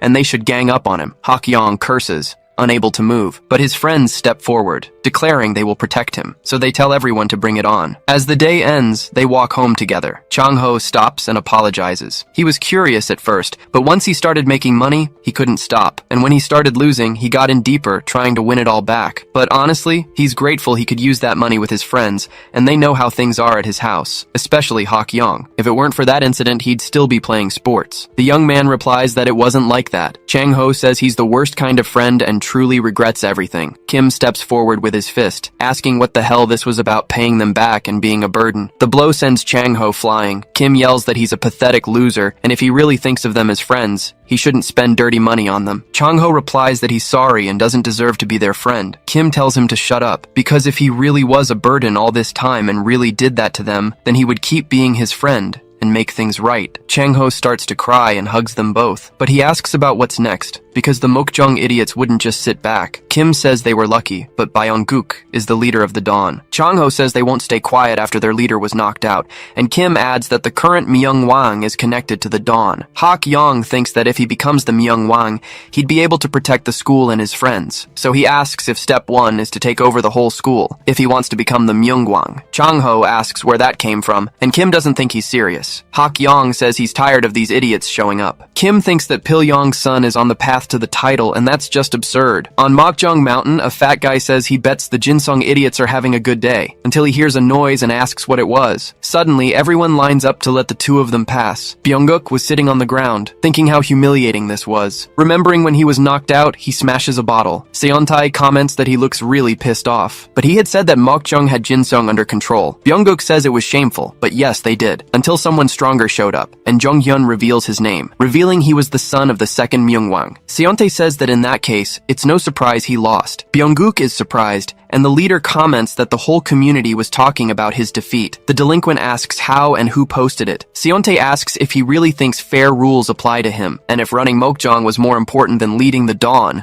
because he made him the leader even with the other gangs against it. He shouldn't make him regret that choice, so he'll keep his head high and obey his orders, and if he doesn't, he'll lose more than a tooth next time. Byung-guk remembers when he was younger, and Seontae asks if he thinks he doesn't know, because he doesn't need to say it again, just do as he's told. Then he says it was Mokjong's strongest who lost, but not the leader of the Dawn, asking if he was right. He must show them exactly what happens when someone messes with the Dawn, because he's going to push forward until he sees it handled. In the car, Seontae comments that he let his guard down, since things got easier when he became Mayungwang. Jongyoung says he's sorry, that Hak-yong was an unexpected variable. Seontae says he needs to call a general union meeting for the election to take place. Then he asks how Hyokjun is doing. The nerd replies that he shouldn't worry about it, because they should have met by now. Woo-jae turns around and pulls Hyunjun out of the way as the motorcycle passes. The motorcycle parks, and the protagonist asks what the hell that was. But Hyokjun says it's been a while. Woo-jae recognizes his old friend's voice. A few seconds earlier, Hyunjun tells Woo-jae not to walk around like that, or he'll get robbed, since it was 3 in the morning. Wondering if he doesn't have a watch or even know how it was working. Woo-jae says it's easy to get things mixed up when you're focused, so he should stop being arrogant just because he's platinum. His friend says it was just a joke, but now that he thinks about it, exams are coming up and he hates it. The protagonist tells him to just treat it like any other test, and Hyunjin asks if he's already giving up. Woo-jae questions this, saying they should bet on who scores higher. Then, the scene from earlier repeats itself as he pulls his friend out of the motorcycle's path. Hyunjin recognizes the bikes. They belong to the Dawn Mobile Squad. Woo-jae asks if they were trying to kill someone and who the hell they are, but Hyunjuk says it's been a long time since he's seen him. He then approaches and asks if the chubby guy is his friend. Woo-jae questions him about it, and Hyunjuk readies his leg, kicking Hyunjin away. The chubby guy is sent flying. Woo-jae lunges forward with his fist, asking what the hell he's doing, but Hyokjin stares at him with his blind eye. Woo-jae lowers his fist, and the guy moves, striking his former friend's abdomen, then moving towards his face, and Woo-jae starts to lose consciousness. Hyunjin calls out to his friend. Woo-jae falls to his knees. Hyokjin asks if he really thinks he can take on Dawn being this weak. He should go to the Yuna River on Friday at 9, because he'll be waiting at the same spot from 2 years ago. The guy managed to get a few more days, but he can just run away like a coward, just like last time. The motorcycle gang starts to ride off,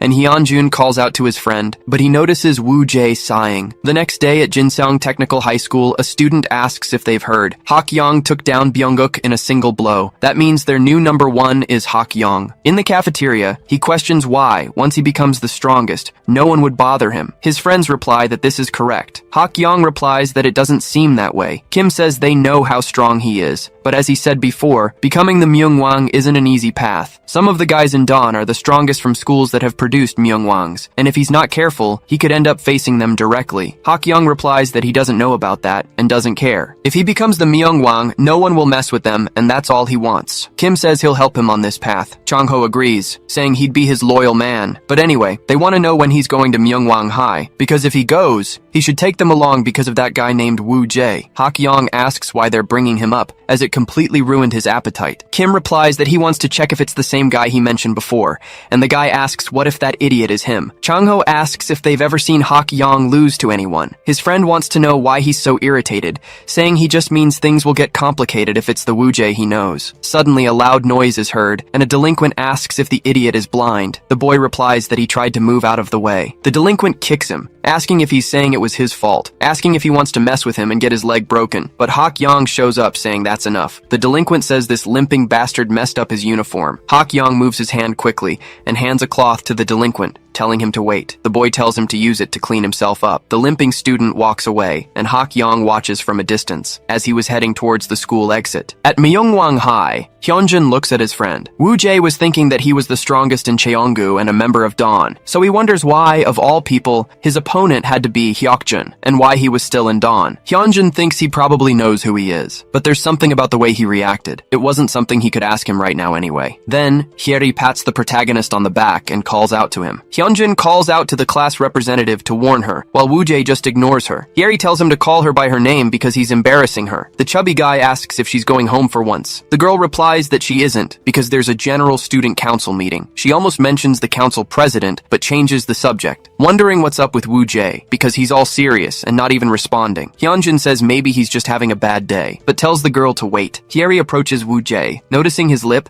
she asks if he got into another fight. That's why people get scared and avoid him, but Woo-jae ignores her again. She asks if he's thinking of transferring schools again after another bad incident. Woo-jae turns around angrily asking what she just said. Hyunjin tries to explain on the girl's behalf, but a voice calls out to the protagonist. He turns and comes face to face with the limping guy. He's in shock, as he recognizes who it is. In the past, he says that this could end badly and everyone could get hurt, but Sangil replies that this is disappointing, because no matter what he says, He is the leader, and they'll be with him until the end. They both quickly call out each other's names. Then they run to embrace. If the Myungwang controls the shadows of student society, then on the other side, representing the light, was the General Student Association of Taiyang High. Presidents and vice presidents, considered the leaders of their schools, gathered to discuss and decide on student matters. And today, with their support, a new representative of the General Association, known as a leader among students, had been appointed. Everyone applauds for Seontae Yang from Ilwon High. As the meeting ends, Hyeri gets up from her chair, but she bumps shoulders with a guy and apologizes. He asks if she's from Myungwang, and the girl confirms and introduces herself. Jongjin does the same, saying he's also a second year. Hyeri says it's nice to meet him, but it seems only vice presidents showed up, and Jongjin starts to explain why. But Seontae says, so she's from Myungwang. He was a little shy about meeting everyone, but it was nice to meet her, and he hopes to work well with her in the future. Hyeri agrees and congratulates him on being chosen as the representative, thinking that he was the guy June had talked about. Seontae keeps smiling and says he must be Jongjin, the vice president of Jimyong High. It's nice to meet him, and he also wants to work hard together in the future, and Jongjin agrees. They both stare at each other, and he wonders if he's planning to be both the Myungwang and the council president. Jonghyun watches this from a distance, thinking it's been a while since he saw Soonbai Jongjin. In front of the Yunha River, the two friends sit down. Sangil asks if he's really going to fight Hyokjun. If he tells the truth now, he could clear up this misunderstanding, but the protagonist refuses, saying it's an unavoidable fight. Sangil asks if it's about revenge, and if that's why he returned. Woo Jae answers, probably. Or maybe it's for another reason, with a girl saying she's happy he's by Seontae's side, so he must promise to always be a good friend to him. Woo Jae had accepted that promise. Sangil tells him to just stop, because it's all over, and he wants to know if he plans to lead Dawn again. Woo Jae says that's enough nonsense and they should get some food, asking about the pork they used to eat back in the old days. But then he's surprised. Sangil shows the scar on his leg and says this was the price for his wrong choice. After what happened, and Woo Jae took the blame, getting transferred from school, the rest of them who stayed, except for Hyokjun, were treated as if they were never part of Dawn. It was so meaningless. And at the same time, he was furious. He felt as if everything they had done had been denied, so he thought he would destroy Dawn by himself, screaming that he would crush Dawn with his own hands. That may have been an act of loyalty and courage. But in the end, all that remained were permanent injuries and scars. So he asks Woo Jae to just let it go, but the protagonist pulls up his pant leg, saying that no matter what he says, he's already made up his mind. Then he stands up, thinking that if there's nothing he can do, he will put an end to Dawn. On the way home, Jongjin explains that he's called Lunette and has been causing campus problems. He asks about the situation with Myungwang, and Hyeri replies that it's the same, and they're running a campaign. Even if you tell the teachers, they try to keep it under wraps because of the school's reputation, and even the student council members were involved. Jongjin replies that if the delinquents from her school are using Lunette, it's not surprising she's in conflict. The girl asks if it's true. The young man says that's what people are saying, but it was Woo Jae who was in charge of it. Hyeri asks about it, very surprised. Jongjin asks if she knows him, and the girl explains they're friends from the same class. She's sure he isn't involved, saying it must be a misunderstanding or something. Jongjin says they must be close for her to defend him like that. Hyeri replies that he might be a bit rough, but he's good on the inside. The vice president thinks they're not that close in that case, but the girl calls out for Woo Jae. She tells him to wait and hits him, asking why he wasn't home. Woo Jae replies that he does whatever he wants, and Hyeri says she was working hard in the student council. The protagonist tells her to stop wandering around and go home before it gets late. Sangil thinks he always acts like this in front of girls, but he notices something as Jongjin asks if he is Woo Jae. He was warning him, as a representative of Jimyoung's school, that he should keep his school out of his illegal betting. Woo Jae asks what the hell he's talking about. Jongjin tells him to stop using his students for his own benefit. Hyeri says he must be having some kind of misunderstanding. Woo Jae asks if this is how he picks fights, but Jongjin questions if he doesn't know the difference between a warning and a challenge. Both stare at each other, angry and ready to fight. Hakyong drops his bag. He thinks that guy is Woo Jae, and he wants to know who the other one is and what was going on there. Earlier, in an ice cream shop, Hakyong and Kim are talking until Chang-ho yells that he found it. It was the same as Hyeri's plushie. Hakyong disappears from his spot along with the plushie. He thinks that he was lucky, while another. Then he leaves the store after buying the plushie. His friends quickly follow him. Chang-ho asks Kim who he's texting non-stop and if he got a girlfriend, but he denies it. The chubby guy says he's been glued to his phone all day, and it's quite suspicious to him. But the two of them slap Hakyong on the back. He drops his purchase and looks coldly at the scene. Chang-ho and Kim shout, excited for the fight that was about to happen. Hakyong picks up the bag and walks over there. Woo Jae recognizes him, but is ignored. The young man hands the plushie to Hyeri. The girl remembers the rainy day and when she gave him the bandage. Hakyong tells her she dropped this. Hyeri replies that she was really annoyed that she lost it. Then they both smile at each other. Hak Yang changes the subject and turns to the two of them. He remembers Kim saying that Woo Jae was the first leader of the Dawn but got expelled. He asks how it could be this guy, but he turns and sees Jung Jin, saying that he was the real problem. This idiot Woo Jae didn't even come close. Then Hak Yang tells him to shut up because he's annoying. Jung Jin notices he's from Jinsong's school and probably not a normal student. Kim and Sangil look at each other. Then they start watching the argument, ready with popcorn. All three of them just stare at each other. On the way home, Sangil is still limping. He suddenly stops to remember what happened that night. Woo Jae comments that the place is still as good as ever and he really nailed it. Sangil asks why he doesn't tell Hyokjin now, since he wouldn't run, but would leave on his own. The protagonist replies that he is the strongest at Cheonggu High, which means there's no way to get around the situation. Sangil asks if he really has to, and if he's really going to fight him again. Woo Jae says he has no choice if he wants to take down Seontai, and this was the only right way to challenge Myung Wang. Sangil stomps his foot, yelling that this isn't right. He says he'll talk to Hyokjun himself. The next day,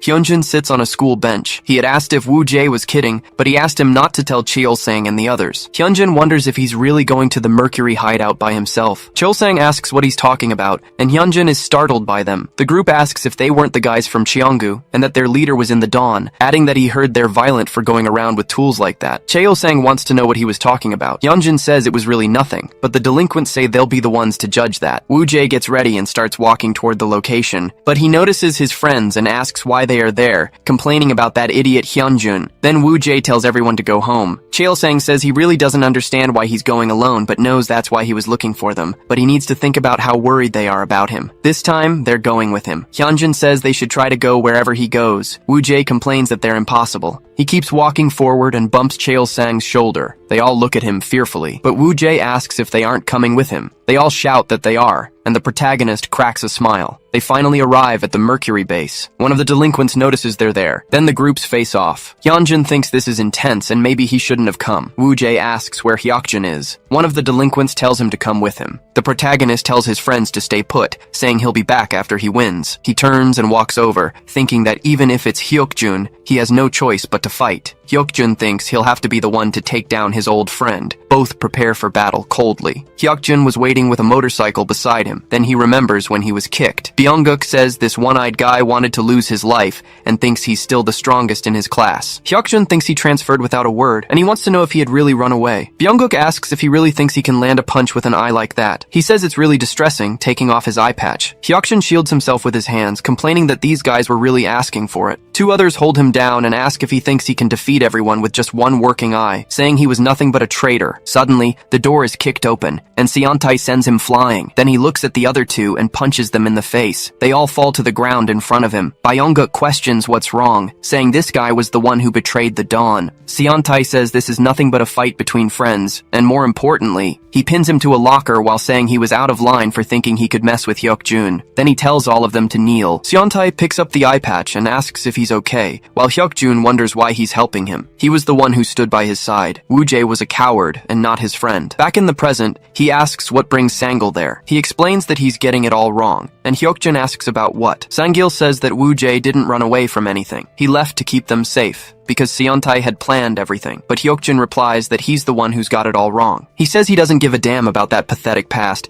and is just making him pay for messing with the Dawn. So, he should stay out of it and leave while he still has one good leg. Sangil screams his friend's name in anger, but Hyokjun grabs his collar and asks if he thinks he'd let him go easily just because he's lame. He should stop acting so weak. A subordinate calls out for his boss, but Woo Jae greets him with a kick, which is dodged. Hyokjun's glasses fall to the ground, and he calls out Woo Jae's name. The protagonist says this fight is between the two of them anyway. Hyokjun takes off his jacket, commenting that he's still the same old coward, but the protagonist asks if he's scared since he's about to be defeated. All he did was get better at bluffing. Hyokjun replies that now he'll show him what happens when he crosses the Dawn. The protagonist gets into his stance, warning that he'll dismantle this gang, starting with his defeat. Sangil screams for his friends to stop. Hyokjun charges at him and throws a few punches, which are easily avoided. Then he tries a kick, but Woo Jae manages to block everything. Next, the one-eyed guy throws an elbow strike. Woo-jae manages to defend but gets pushed away. He then tries to attack his blind spot, landing a blow to his abdomen. Hyukjun feels immense pain. The protagonist advances with a middle kick, but it's blocked by Hyukjun's leg. Woo-jae finally readies his fist and throws a punch, but Hyukjun manages to dodge it. He grabs his shoulder and knees him in the stomach. Woo-jae feels the pain as Hyukjun advances with his fist, but the protagonist sees the perfect moment and lands an uppercut on his opponent's chin. Hyukjun starts to lose consciousness. On that day, they were all defeated under the rain. He says he can't see anything with his eye and something is wrong. Woo-jae calls out to his friend and then screams in desperation. The doctors said Hyukjun's retina and optic nerve were completely damaged. He would become permanently blind in his left eye. The boy stares at him with a bleeding eye and asks about his pathetic, guilty expression, because nothing has changed,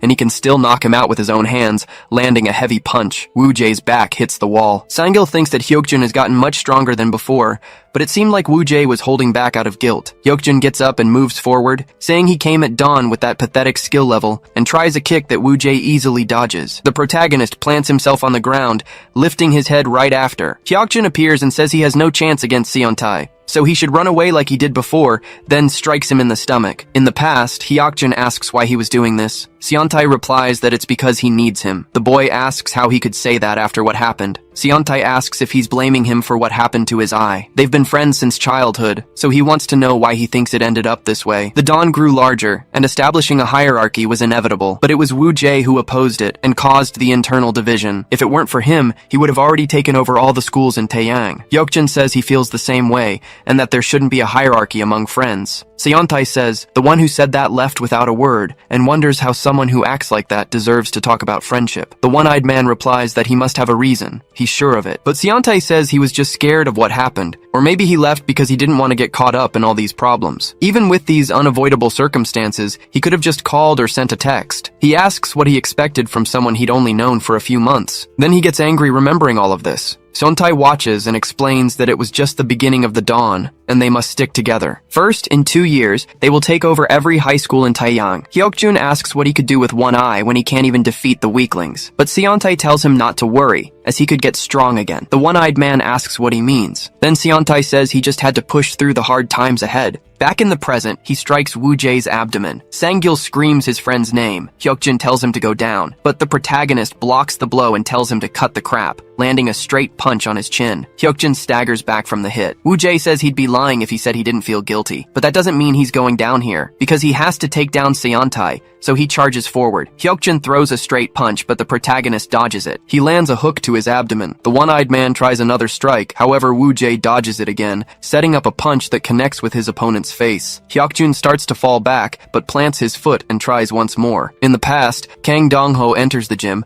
asking if anyone is there, and if the one-eyed guy was the one Seontae was talking about. Then he throws 2 gloves at him. Hyukjun glares at him angrily. But Dong-ho, the 6th Myungwang, says it's been a while since he had some fun. Several fights ensue, with Hyukjun ending up bruised on the floor. Dong-ho comments that opponents would always go for his left side, but he could use that as a trap. Instead of a blind spot, his left side would be a bait to throw them off. He must take advantage of the deliberate opening, completely defending his left side and dominating with his right. Dong-ho starts training the boy to do just that. He tells him to get faster and faster with his elbow strikes. Hyukjun tries one of these on Woo-jae, but the boy dodges it. However, in a spin, the one-eyed man swings his right elbow. Woo-jae watches the trajectory of the blow and quickly gets out of the way, dodging and counter-attacking his opponent's face. Hyukjun starts to lose consciousness and falls to the ground. He wonders if he got any stronger all this time, gritting his teeth and enduring everything. He can't fall now. He needs to win for this to be his end. Woo-jae walks over and tells him they should end it here because he can't win. He knows the real purpose of the fight wasn't him. At the hospital, when Sang-gil became lame, Hyukjun watches his friend from afar, seeing him fall to the ground while feeling pathetic. He wonders why it had to end like this for him too, until someone calls his name, pushing him against the wall with just one hand. The guy asks what the hell he was doing there, since he sided with Seontae and got Sang-gil into this mess. Hyukjun slaps his hand away, asking why it would be his fault that bastard ended up like this. The real traitor was Woo-jae, the one who ran away without a single word to dodge all the consequences. His old friend asks who told him that because it was all a lie, and he should have thought about it. They were taken to the police station and the school vice violence committee because of that incident, but it all ended with just a single first official disciplinary action. Seontae orchestrated it on the condition that Woo-jae leave town. He was trying to protect everyone. Hyuk-jun asks Seontae if this is true, since he clearly said Woo-jae had abandoned them. Seontae replies that he'd rather not think about him, but anyway, he has something for the boy. Hyuk-jun yells again, wanting to know if it was true, but Seontae replies that it's all in the past now, and he should say if he likes this. The boy is impressed by the motorcycle in front of him and asks why he's getting it. Seontae replies that he always liked motorcycles and wants him to be part of the Dawn task force. Hyuk-jun says he always gets more than he deserves, but Seontae asks if he forgot what he said, because the Dawn was just beginning. So he should accept the gift, but promise one thing, to always be on Dawn's side. In the present, Hyuk-jun says that's not an option, because he's still part of the gang. Woo-jae looks at him furiously, ripping off his tie while saying that since it's worth risking his life for, he'll put an end to this right now. Sang-gil again asks them to stop. Hyuk-jun looks at his old friend. Sang-gil questions what this whole fight between friends is about. Previously, Hyuk-jun and his gang noticed the lame boy far away from him. He was with some delinquents, being intimidated. One of them kicks his leg. Sang-gil says he was now in his school uniform, but the delinquents shout that this asshole talks too much. He has exactly 5 minutes and should start walking. Hyuk-jun thinks he can't believe this idiot was being intimidated by these punks like this. One of the delinquents notices him. Hyuk-jun approaches them and gets their attention. A few minutes later, they are begging for mercy. Hyuk-jun's hands were stained with blood, with all those delinquents decimated on the ground. At the hospital, his old friend comments that Woo-jae was just trying to protect them, but he would also be transferring soon and knows how his father was. He's ashamed that Hyuk-jun was with Seontae, but he shouldn't forget they were friends once, so he should take care of himself. Hyuk-jun plants his feet, his hands trembling. Meanwhile,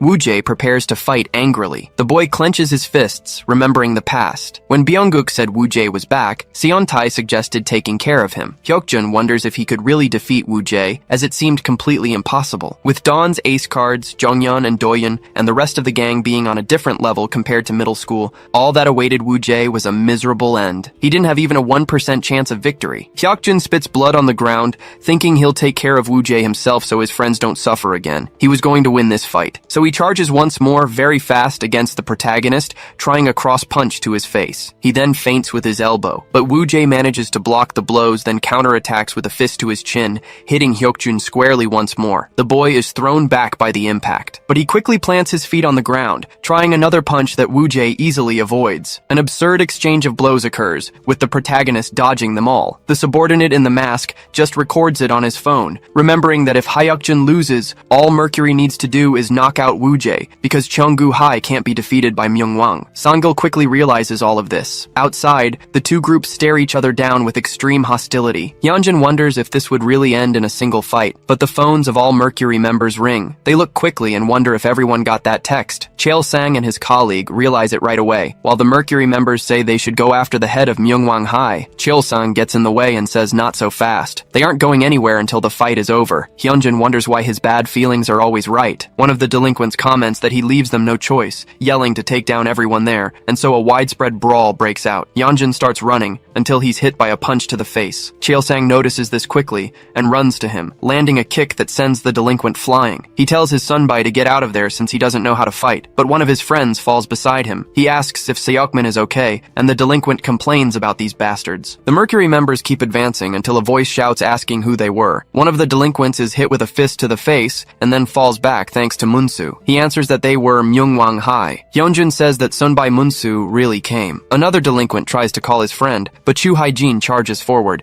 telling them to keep their heads up, knocking out one of the Mercury members and sending him flying. Everyone from Myung-wang is impressed. Then the Mercury member orders them to finish them off. Jae-kyung runs quickly and hits him with a knee strike. That guy falls to his knees on the ground, asking if he wasn't Jae-kyung. Cheol-sang is also completely surprised, but Jae-kyung says his style doesn't allow him to leave a debt unpaid. The Mercury members wonder where these bastards from Myung-wang came from. Hyunjin says this is how it ends. Cheol-sang comments that it brings back memories. Jae-kyung says he was still weak just the same. The boy asks who's weak, and the blonde says he was the one beaten up on the rooftop. Cheol-sang starts to remember it. Jae-kyung says if he thinks differently, he should prove it right there, and the freshman replies that he'll show him how capable he is. The Mercury members wonder what they're doing. as they should be finishing them. Cheol-sang charges forward, telling them to come at him. Under the bridge, Woo-jae looks at a panting Hyuk-jun. He glares angrily at his old friend but hears the noise of the battle and says those idiots can't stay out of trouble. Hyuk-jun notices that this arrogant bastard got distracted, so he charges forward quickly with his fist. Woo-jae blocks his elbow strike with his arm. He deflects the next blow with his elbow, but Hyuk-jun grabs his shoulder, landing a knee to his chest. The protagonist thinks he's definitely gotten stronger, but there's no way he'll lose to him, revealing that he blocked the knee strike. He then charges forward, thinking he has to take them all down. He lands another cross punch on Hyuk-jun's face. Using his standing foot, he kicks the one-eyed man's head, thinking he must eliminate Seontae and the Dawn. Hyuk-jun stumbles back, his legs unable to hold him up anymore, but he puts a hand on his knee and tries to get up, even while trembling. Sangil watches from a distance, worried, wondering why he's fighting so hard when he can't even land a punch. Hyuk-jun throws another punch, which Woo-jae dodges. Then Woo-jae counterattacks, hitting his abdomen. Hyuk-jun finally falls to the ground. Sangil shouts that it's enough for both of them, and that he should just admit defeat. But Hyuk-jun tells him to shut up, thinking that it's not over yet,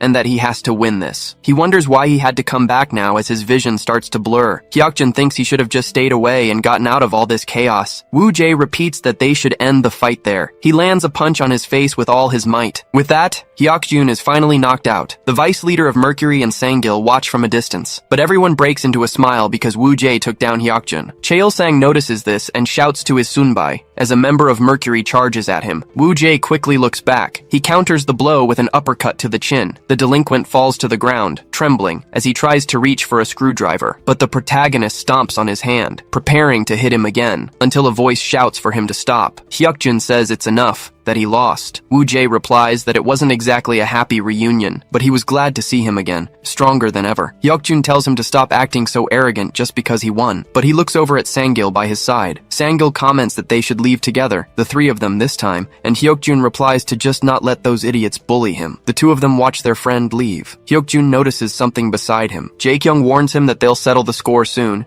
and Hyuk-jun replies that he's ready whenever and wherever he wants. Hyun-jun watches all of this with a smile until his phone starts to ring. Some people in his group chat are saying that Woo-jae defeated Hyuk-jun, because at this rate he could defeat Myung-wang all by himself. Someone watches this fight from afar. Kim wonders if that was really the Woo-jae he knew. In a pool hall, Jong-young answers the call, saying that he lost. A few delinquents watch this from a distance, but they advance with pool cues in hand. Jong-young notices this and quickly dodges. He grabs the delinquent's jacket and shoves him against the wall. The young man glares at him seriously, even without his glasses. Then he starts beating his face relentlessly. The other delinquents think they need to do something, until the door to the room is opened. The guy says it looks like that bastard already made the call. Jong-young turns around and his companion replies that sometimes it's fun to mess with the small fry, but if they get beaten this easily, there's no chance to enjoy it. On the rooftop, Cheol-sang and Jae-kyung meet. The young man is a bit hesitant as the blonde guy asks what he said. Munsu asks if he heard correctly, and Chu Ha-jin confirms, but the two of them tell them to shut up. Cheol-sang scratches his face and thanks him for protecting them against Mercury. Jae-kyung replies that he thought it was something important. Munsu and Chu Ha-jin wonder what that was about, but their leader tells them to hurry up. The trio walks off, and Jae-kyung warns that some idiots have been after their uniforms lately. They've been pretending to be from his school and messing with Jim Yong-hai using Woo-jae's name. Cheol-sang asks who these idiots are. Jae-kyung says it's obviously someone trying to stir up trouble between both schools. He tells him to stay out of it, or he'll be humiliated by Jim Yong-hai. Cheol-sang asks if it wouldn't be better for him if Woo-jae's side lost. Jae-kyung replies that he's with him now, so if he needs any help later, he should just ask. Munsu thinks something is going on here. Jae-kyung yells once more for them to come on. Cheol-sang sighs, thinking about his Hyung, because they'd have to face Jim Yong-hai sooner or later anyway. Elsewhere, Hyunjin is on his phone,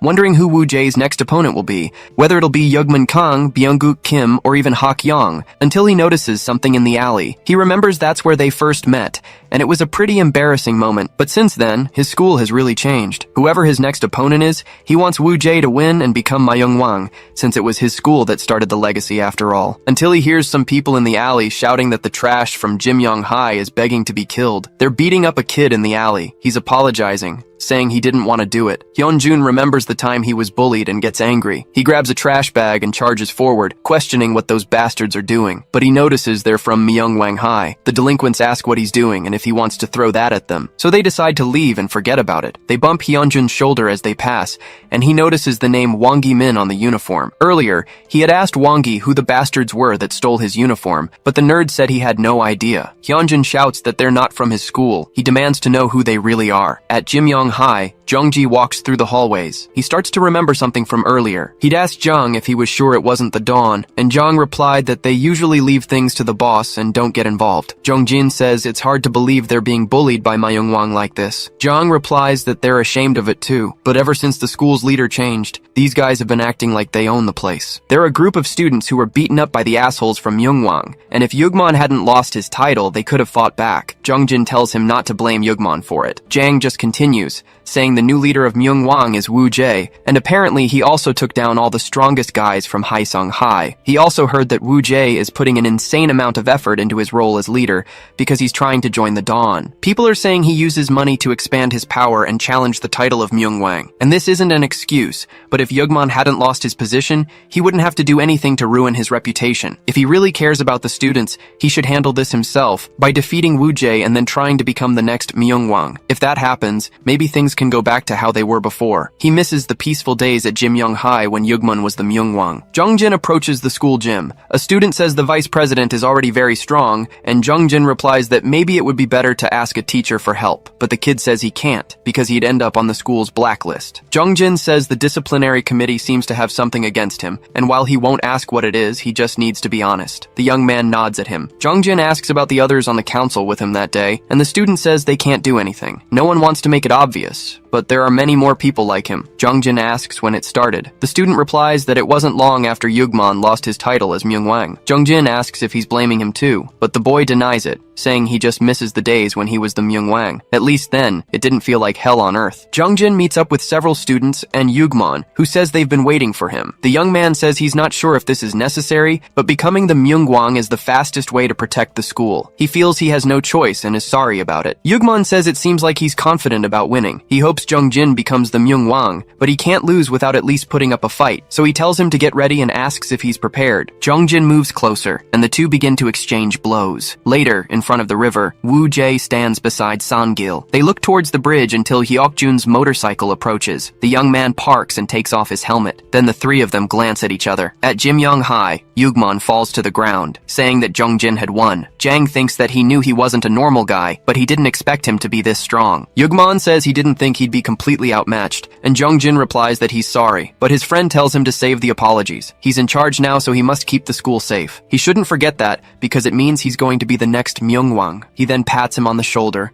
saying he's leaving now, leaving the gym while limping slightly. The other students of Jimyong High surround Jungjin. Jang extends his hand and congratulates him on becoming the new owner of the school. Jungjin replies that the school belongs to the students, and from now on, he won't tolerate any illegal activities on campus. No exceptions, not even for the third years or members of the disciplinary committee. Jang says that to truly do that, he'd have to defeat the strongest at Myungwang High as well. Elsewhere, Jang questions if Jongyung will really give him a cut of the profits, and the nerd confirms it. Since he was basically the one leading at Jimyong High, he deserves that amount, but he must make sure the mission happens. Jang replies that he understands and will make him fight Wu Jae soon, wondering why it has to be Jungjin. In the present, Jang says that if the illegal betting wasn't enough, now they were beating people up in broad daylight. And if they want things back to normal, they need to clean this up first. He'll have to face Wu Jae anyway if he wants to become the Myungwang. On the river bridge, Sangil comments that it's been a while, but he gets no response from the other two. Sangil asks if these idiots are just going to sit there in silence like that. Wu Jae asks if he's okay. Hyokjun confirms it, saying his weak punches couldn't do anything. They start arguing about a rematch next. Sangil tells them to stop it. The two of them complain. But Sangil says they used to fight all the time. Every time it was that person who ended the fight. Wu Jae pushes Sangil's hand away, asking why he's suddenly bringing this up. He then stands up, wanting to know why Hyokjun keeps hanging out with that idiot and if he's got some secret on him or something. Hyokjun replies that after his eye ended up like this, Seontai was the one who helped him get back on his feet. He doesn't care about his true intentions. He just wants to repay this debt. Sangil asks why they can't all get together like before. Hyokjun says that as long as Seontai needs him, he will stay by his side, and that's his answer. Wu Jae says he figured he'd say something like that, but that just makes him want to knock out Seontai and the Dawn even faster. Hyokjun tells him to give up because he'll get beaten up just like before. Wu Jae tells him to watch his mouth because he's not losing to anyone ever again. His friend replies that the Dawn has teamed up with people stronger than he could ever imagine, and his gang won't be able to handle them. And Seontai is on a completely different level. Wu Jae says that's funny coming from a guy he knocked out, and Sangil asks if that's the reason he wants to defeat Wu Jae, because he knows he wouldn't stand a chance against Seontai Tai or the Dawn, so he wanted to deal with him himself to keep him out of more trouble. He knew the reason Woo Jae left them. Hyukjin asks why he came back and got into this whole mess, saying he should have just stayed quiet. Woo Jae says he thought about doing that and tried to put it all behind him, but he couldn't, clenching his fist. Hyukjun calls him an idiot and turns away angrily. Woo Jae says he still thinks of him as a friend, so he shouldn't get hurt and should take care of himself. Sangul says that even if he hates it, he'll keep calling out to him because, just as Woo Jae said, they've always been friends. Hyukjin looks back but stomps his foot and keeps walking, calling them idiots. On the way to school another day, Hyunjin repeats that fighting the Dawn alone is impossible. Woo Jae says he could fight alone to become the Myungwang, but against the Dawn, it would be an all-out war. Hyunjin slaps his back, asking if he finally gets it. Woo Jae says all he's got is Cheolsung and his friends, and Hyunjin, but the chubby guy says he's not weak. He just hates fighting. Woo Jae says that if even Hyukjin is saying this, it means his current power and group aren't enough to take down the Dawn. Hyunjin thinks that he's not wrong. During the Mercury incident, Woo Jae would have been in serious danger if it weren't for Jae Kyung's gang. Even with them, they are still no match for the Dawn. However, Hyunjin suddenly has an idea, saying they can team up with other schools. The Dawn is an alliance of 5 schools, and to fight them, they'd have to deal with the other 2 strongest guys. Baeonguk leads the Dawn, so they can't try to team up with him. That leaves only the strongest from Jinsung and Jimyoung High, so their best bet is to beat them both up and get them on their side. Analyzing that the leader of Jinsung High is tough, since his father is the 2nd Myungwang, and the leader of Jimyoung apparently defeated the 16th Myungwang not too long ago. Either way, neither of them will be easy, and Woo Jae remembers those 2. Hyunjin notices some delinquents running out of an alley, shouting that it wasn't them and they shouldn't have done it. Hyunjin says he has a bad feeling about this, and they should go check it out. In the alley, Seokmin is beaten up. Jongjin had done this while Cheolsung's gang was nearby. The guy approaches with a swift punch, but Jongjin just dodges it easily. Then he ducks slightly and lands across to his abdomen. Cheolsung groans in pain, and Jongjin readies another punch, but he takes no damage as Woo Jae defends him with his backpack. The opponents quickly stare each other down. Woo Jae says he's the same goody two-shoes as before, while Jongjin just calls out his name. He then lunges forward with a punch, but Woo Jae dodges it quickly. Lifting his foot off the ground, he strikes. Jongjin blocks with his hands, but the protagonist advances once more. Both of their blows counter each other. Jongjin grabs his arm, and Woo Jae kicks his leg. They both quickly repel each other. Everyone is surprised, and Woo Jae puts his hand on the wall. The 2 quickly recompose themselves for combat. Jang yells for them to stop, asking why they don't just pick a time and place and do it for real. If someone reports this, they're all screwed, since they aren't after the Myungwang title anyway, and it would be an official match they have the right to hold. Woo Jae thinks that if he's the strongest at Jimyoung High, then they were bound to face off sooner or later, asking if the goody two-shoes accepts these conditions. Jongjin says he's in, and he better not even think about running from it. Elsewhere, Seokmin shouts that they're innocent. They were just trying to stop these upperclassmen. Hyunjin replies that they're not from their school, because he's never seen them before, and one of them was wearing the uniform of one of his friends. Cheolsung thinks that if Woo Jae hadn't interfered, he would have been beaten to a pulp by Jongjin. Seokmin asks his friend to say something. Woo Jae grabs Cheolsung's head, saying he knows there's no way these idiots started this. He was going to fight this guy anyway, so he'll just win and clear their names. But to finish this, they've got some work to do as his official idiot squad. The next day at school, Jaekyung sucks on a lollipop while Munsu explains that Woo Jae will be facing the strongest from Jimyoung High soon. He heard Jongjin beat the 16th Myungwang, so they must be curious about what kind of guy he is, asking what Jaekyung is going to say. The blonde guy asks if he doesn't have anything better to do, wondering why he's wasting his time on such trash. In another part of town, Hak Yong is reading a webtoon. Kim and Chang Ho grab his arm, telling him they should go. Since he'll have to fight one of them eventually, he should see what they're like. But Hak Yong says his favorite author's new chapter is about to be released. Gisyong says Woo Jae is one thing, but the guy from Jimyoung High is a whole other story. Hak Yong adds that he doesn't seem like a normal guy. Kim confirms it since he was able to defeat the 16th Myungwang. Hak Yong grips his phone, and his friends ask if he's interested. Elsewhere, people from all groups gather to watch the fight. Hak Yong watches with his friends. Hyunjun, in the middle of the crowd, notices Sangil and waves at him. The members of Jimyoung High start to arrive. Woo Jae calmly walks up, not in his uniform. Jang asks if he came alone. Woo Jae ignores him, saying it should be a fair fight, just the 2 of them. Jongjin agrees, saying that's how it should be. The protagonist says it's good he's not making a scene and tells him to get ready to fight. Jongjin says he's going to make him pay for everything he did to his school. Woo Jae just says he's been talking that same shit since last time, but he'll make sure to make him eat those words. Then, they both rush toward each other. Woo Jae throws several jabs at his opponent, but Jongjin dodges everyone. The protagonist throws a stronger punch, but it's easily avoided. Jongjin thinks, he's faster than I thought, but he counters the protagonist's punch from below. Woo Jae loses his balance and takes a hit hit to the head from the impact. Jungjin wonders if he didn't hit him hard enough, because the protagonist quickly turns around, landing a palm strike to his face. Jungjin is injured. Woo-jae thinks, I thought that was a knockout, but he turned his head and minimized the damage. Then the student rushes forward. Elsewhere, a group of bullies waits eagerly, commenting that a fight is about to break out. One of them complains that the uniform makes them look weak, but his buddy makes fun of him. They laugh at the joke,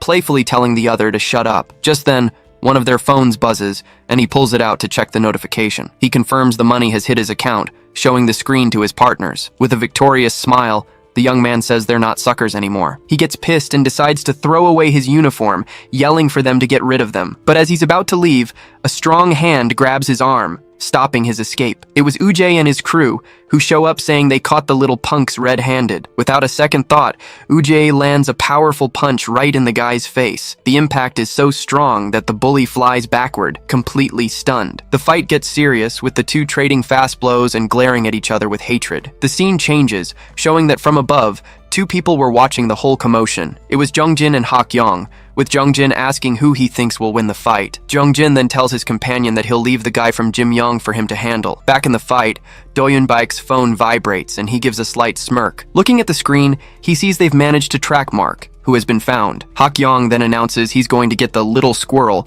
and immediately leaves on his mission. Jungjin stays behind, observing everything with his serious and calculating gaze. The scene cuts back to the brawl, with Do-yeon landing a heavy blow on our hero. But Woo-jae doesn't take it lying down and manages to block one of the enemy's strikes. He thinks that the guy is not an easy opponent, as he seems to read his movements. On the other side, Do-yeon also realizes he had mistaken Woo-jae for just some nobody. Still, he's not shaken and says there's no way he can lose this fight. Woo-jae manages to dodge a punch, explaining that he twisted his body and the blow missed. He counterattacks, and Do-yeon notices the kid's speed has suddenly increased, but he's not intimidated, and thinks that if Woo-jae got fast, he'll just get faster. With that, Do-yeon lands a quick, precise strike on our protagonist's leg. Woo-jae loses his balance, but uses the momentum to advance and grab his opponent's arm, and without giving him a moment to breathe, he starts unleashing a sequence of brutal punches. Do-yeon defends against the punches, thinking he won't fall for Woo-jae's wild blows. He remains calm and keeps his guard up, waiting for an opening to counterattack. Woo-jae continues his full-force assault, but Do-yeon manages to defend himself well. Our hero backs off frustrated, feeling like he's punching a brick wall. And indeed, Do-yeon proves to be a true wall, unfazed by his rival's attacks. With a focused look, he spots an opening and thinks this is his chance. In that instant, he grabs Woo-jae's arm and leg with impressive speed, and without giving him any chance to defend, he throws him to the ground with all his might. On the ground, our hero can only groan in pain, feeling the impact of the hard fall. Do-yeon approaches and raises his hand, preparing to end the fight for good. He then lands a clean knife hand strike to Woo-jae's neck. Woo-jae gets up with difficulty, while Do-yeon looks down on him, appearing victorious. He wipes his mouth and warns that a rash move only creates openings for the opponent. Woo-jae looks at his sore arm, wondering if that was some kind of hapkido, but with a smirk, he asks if Do-yeon didn't consider that it might have been bait. Woo-jae lunges at Do-yeon with everything he's got, catching him by surprise with the feint. He lands a hit on his opponent, who feels the blow with force, but Do-yeon immediately retaliates with a powerful punch to Woo-jae. Angrily, he warns that this time he's going to twist our hero's arm for real. Woo-jae rushes in again, trying to land another of his quick strikes. Do-yeon narrowly dodges, thinking the kid's attacks are still sharp, but he manages to block the punch, warning that this will be his last attack. Then, Do-yeon grabs our hero's arm with impressive strength and twists it. He applies a twisting technique, and Woo-jae tries to use the same move as before, but Do-yeon spins and reverses the situation, slamming our hero against the ground. And with a final blow, he lands a powerful strike to the face of his fallen opponent. The blow is so strong it knocks him out, leaving him sprawled and unconscious. The crowd watching sees both opponents on the ground, signaling the end of the fight. Woo-jae is on his knees, panting and exhausted after such an intense exchange, but suddenly a shadow falls over him, and the boy looks up, confused. Woo-jae is shocked, wondering if Do-yeon is a zombie for never staying down, but Do-yeon, though completely battered, says with difficulty that he's not done yet. However, his body can't take any more, and he finally collapses to the ground, defeated. Woo-jae watches the fallen guy, having flashbacks of other fights from his past. From a distance, a guy in a leather jacket comments that the punk really knows how to make things tense. He looks up, and we see that Jungjin was still there, just observing. Jungjin is surprised, covering his mouth as he recognizes who was down there all along. Do-yeon, on the ground, says it seems he's still no match for Jungjin Seonbai. Jungjin then turns his back, saying the result was disappointing, as always. The scene cuts to the night sky, creating a tense, post-battle atmosphere. Even in defeat, Do-yoon stares at the sky with a look full of anger and determination. On the other side, Ujjae smiles with satisfaction, saying it's been a while since he had a good fight. Do-yoon struggles to his feet and admits defeat with his head hanging low, but he glares at Ujjae and warns him not to think this beef is over. Ujjae listens as the guy vows to keep hounding him until he leaves the school. With a confident smirk, our hero tells him to bring it on, because he'll just keep taking him down. Ujjae gets annoyed and shouts that he never messed with Do-yoon's school, and he doesn't even care about his own. He looks angry, having zero patience for his opponent's accusation. But suddenly, Ujjae smiles and says, "Help arrived right on time." Do-yoon's buddy is shocked. He had told the others to lay low for a while. Just then, Cheol-sang shows up with his crew, restraining the guys who started the trouble. The captured group confesses they were only doing it because they got paid. The guy gets furious and asks if it's true they took the money and bailed. He freaks out with rage, screaming that the whole situation is completely screwed because of this. The young man bows and apologizes, admitting he was careless and just followed the committee, but Ujjae tells him there's no need to bow his head over that. He finishes by saying that even if this hadn't happened, they were bound to clash eventually. The guy agrees with what Ujjae said, leaving Ujjae and his friends pretty confused. With a smirk, our hero gets curious about what he means. The opponent then says that even though he lost, he won't give up on becoming the Myeongwang. Ujjae accepts the challenge immediately, saying he'll be ready whenever the guy wants to fight. The rival glances at him sideways, looking thoughtful about our hero's answer. Then he asks Ujjae directly why he wants to be the Myeongwang so badly. His friends are curious too, and we see their doubtful expressions. Ujjae stares at him seriously and asks what could be so important that he'd abandon his friends. The scene shifts, and a mysterious guy in a cap and glasses walks down a nearby staircase. One of the youths recognizes him instantly and asks if he thought he wouldn't be seen. Just then, a blonde guy with an angry look appears, staring at the disguised man. The man mocks him, calling the blonde an ex-boss, but the blonde doesn't like the joke. He keeps provoking him, saying they've both been replaced by the younger generation. The guy in the cap comments that the Myeongwang rookie is good, but the blonde doesn't care. He stares at the blonde in silence, who gets annoyed and asks why he's looking. The cap guy gives a lecture saying he's in his senior year and needs to think about the future. The blonde scoffs, saying that sounds like typical student council president talk. Then, the young man admits that losing his title and getting beaten by a rookie really shook him, but he explains that if he stays stuck on the loss, he'll only have regrets. With a determined look, he states he can't stop because he doesn't want to live with regret. He adds that this applies especially to the bastard wearing sunglasses. The scene cuts to a biker gang speeding through the city. One of them thinks to himself that he didn't know Ujjae was so strong and that his defeat was inevitable. He wonders what would happen if Ujjae fought Seontae, but he worries about the possibility of Ujjae losing and throttles up, irritated by the thought. Elsewhere, Omakim Oppa is live streaming, praising a girl's style. He tells his viewers she's a freshman and attends the same school as him. Omakim invites her to join the crew he's putting together,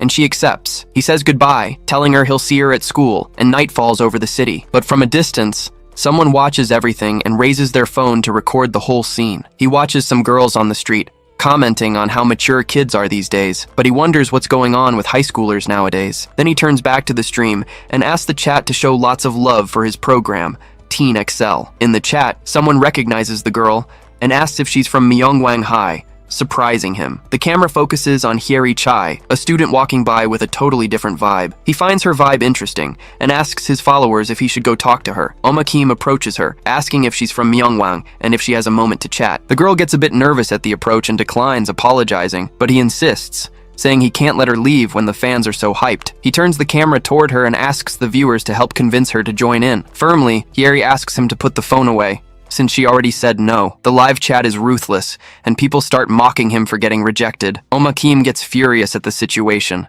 grinding his teeth in pure rage and embarrassment. He loses his patience and tries to grab her, yelling about why she's playing hard to get. The girl turns around in fear, completely shocked by the streamer's aggressive attitude. Suddenly, someone snatches the selfie stick from his hand, making the streamer livid. He stands in the middle of the street while the crowd starts gossiping about the commotion. Outraged, he screams that she's freaking out and making him look bad with that trash. Hyeri is totally stunned, unable to believe the guy's aggressive behavior. But out of nowhere, a strong hand grabs his wrist, and he jumps, confused. It's Hak Yong, glaring at him with hate and asking how he dares to mess with Hyeri. The girl recognizes him immediately and is surprised to see who showed up to defend her. We are told he is Hak Yong Yoon, a second-year student at Jinsong Tech. The streamer screams in desperation, telling Hakyung to let go because he's going to break his wrist. Then the big guy simply lets go, letting the piece of the selfie stick drop to the ground. Omakim runs off, but screams a threat that the guy is dead meat. Ujay's friends are shocked by the audacity, but one of them says to just let it go. His buddy is confused, looking like he can't believe what just happened. Hakyung then turns to the girl and asks in a calm voice if she's okay. She answers yes, and thanks him for helping her out of that tense situation. A romantic mood fills the air, and the two look at each other in a special way. From a distance, Omakim watches the scene with hatred, screaming that they're all going to pay. He then grabs his phone and calls Rhea, ordering her to bring the boys over. The girl holds the broken piece of the staff, while Hakyung stands awkwardly near her. The big guy starts breaking out in a cold sweat, clearly nervous as Yeri Chai approaches. She then thanks him for his help, but he gets all flustered and says it was nothing. The two of them just stand there, and a somewhat romantic mood starts to fill the air. From a distance, Ujay's friends watch the scene, one all excited and the other sleepy. Hakyung says it feels like fate brought them together, but his friends make fun of his serious talk. His buddy keeps teasing him, making Hakyung completely embarrassed by the whole situation. But Hyeri smiles and says she doesn't mind if they speak casually. He blushes and agrees that's better since they're the same age. His buddies keep pushing him, telling him not to just stand there and to say something to her. Hidden away, Omakim smokes a cigarette, watching the whole scene with pure hatred in his eyes. He turns to his guys and yells, telling them to go take out those losers now. But out of nowhere, one of his own men turns and slaps him across the face. The streamer is thrown hard against the wall, collapsing to the ground without even reacting. The brute gets furious, yelling that a spoiled little brat doesn't dare show off in front of him. The brute glares at the group with a furious look, showing he's not messing around. Hakyung provokes him, calling the guy a peaceful bastard and making fun of him. But then a girl with purple hair shows up, and the guy mutters that he can't believe it. Hyeri smiles, and the newcomer asks if she happens to know that loser over there. With a mocking smile, the girl warns that nothing good ever comes from them crossing paths. The scene cuts to a flashback, showing something being thrown violently to the ground. We see Doyen telling the guys to leave, to stop tarnishing the committee's name, but a student rebels, shouting and asking who he thinks he is to be giving orders. Doyen doesn't hesitate and lands a hard punch, startling the boy. He then warns in a serious tone that this is an order, not just some request, and he establishes himself as the boss of Jimyong High, making his authority clear. The defeated boy punches the ground in anger, frustrated at being humiliated like that. The scene returns, with Doyun opening a door and looking inside suspiciously. A man in a suit greets him with a smile, asking if he's finished the job. Afterward, the two walk together, and he comments that the Myeongwang boss was pretty strong. Doyun apologizes for the defeat, but Jongjin says he's just upset that he lost. He says it makes him feel like he forced all this weight onto his shoulders, but Doyun assures him he won't give up and will try again for the school. With a clenched fist, he promises with great determination that next time, he will win. Jongjin gives a little smile, saying he never imagined he was the fighting type. It's explained to us that he always thought Doyen was the most logical and level-headed of them all. Because of that, he wonders if his friend was just looking for an excuse to fight. Jongjin then reflects that sometimes he doesn't understand this obsession of his with the students' problems. The scene cuts to a flashback, with a hand holding the door of a classroom. We see Jongyan standing there, surrounded by several unconscious students on the classroom floor. In his hand, he holds a blood-soaked metal pipe after the nasty fight. Terrified by the scene, the young man can only call out Jongyan's name. Shocked, he shouts again, and Jongyan looks back with a bruised and sad face. Back in the present, Doyun explains that he does it because he's the student council vice president. Jongjin smiles and hugs him, saying that now he seems like the Doyun he knows. Jongjin tries to wake Doyun up, yelling for him to snap out of that strange trance. The scene changes to a flashback, with Ji-young on the floor while someone shouts to call a teacher. Jongjin announces he's taking her to the nurse's office and asks Doyun to handle things there. He watches the scene with a serious and thoughtful look, pondering what happened. Then, his hand reaches down and picks up some blue pills that were lying on the floor. He examines the pill and recognizes the name Orion, shocked by the discovery. Elsewhere, a group of tough-looking guys gathers, looking ready for trouble. We see that they're a gang of foreigners, all looking mean. One of them smirks, saying he was just looking to warm up a bit before the fight. Then they jump down from a high place, commenting that they arrived at the perfect time. A guy in glasses immediately lunges forward, landing a powerful punch on his rival's face. The fight continues, and one of them is caught from behind in a chokehold, completely immobilized. Another guy is thrown hard to the ground, his face slamming down from the impact. One of the attackers gets ready to swing a bat, aiming for his opponent's head, but from behind, you can only hear the crack of the bat. One of the gang members faces his opponent, taunting him to see what he's got. At that, the brute charges forward with everything he's got, winding up an angry punch. The blow lands square on, with an impact so strong it looks like it'll knock the guy down, but he just gives a little smirk and prepares a quick counterattack with his own fist. Except his punch fails, and the opponent easily blocks the blow. The guy is thrown far away, and Mark appears, observing the fallen enemy on the ground. He comments that the Sunrise Gang is no joke, since they took the guys down so fast. Then he turns to a mysterious shadow and asks, "Isn't that right, boss?" A man stands up, and Mark identifies him as Seontae Yang by his handsome face. Seontae gets irritated and asks who the hell dares to say the name he hates. Then the white-haired man introduces himself, saying his name is Gyeong-suk's son. Seontae is surprised, as he'd already figured he wasn't just a nobody, but Gyeong-suk taunts him, asking why he's already frozen in place, and without waiting for a reply, he rushes towards Seontae with absurd speed. Gyeong-suk lands a devastating blow, showing that he's on a completely different level. Seontae senses the danger approaching, and his fighting instincts kick in at the critical moment. With a malicious smile, Gyeong-suk attacks with a vertical strike, bringing his weapon down with full force. But Seontae manages to dodge at the last second, narrowly escaping the deadly attack. The weapon hits the ground hard, shattering everything, and Gyeong-suk presses forward with his power. Seontae turns calmly as the villain says he expected more, seeing as he's the brother. He continues to stare him down, listening as Gyeong-suk completes his taunt with contempt. And then he finishes by saying that Seontae is a huge disappointment, right to his face. Gyeong-suk lunges at Seontae, calling him a huge disappointment. The young man's eyes widen, surprised by the speed and force of the incoming blow. With a furious look, Gyeong-suk calls him a brat, completely underestimating his opponent. But Seontae dodges the punch with a simple head movement, leaving the older man shocked. The camera pans out, showing his perfect agility as he escapes by a hair's breadth. Gyeong-suk smirks, admitting he doubts anyone his age could beat him. He adds that, of course, Seontae is still a long way from Seonu's level. Then Gyeong-suk reveals he knows about their relationship, which is why he thinks they could team up. He turns his back and walks slowly towards his team, showing his confidence. Then, he calls for Mark, who answers immediately, introducing himself as the big boss. The white-haired man tells him to treat Seontae with respect, because you never know what tomorrow holds. He finishes by saying that Seontae might be the future leader of the powerful Ilwan group. Mark then asks if the boss is just going to leave, a mocking tone on his face. And in a sudden move, he charges at Seontae with a baton, yelling a curse. But before the blow can land,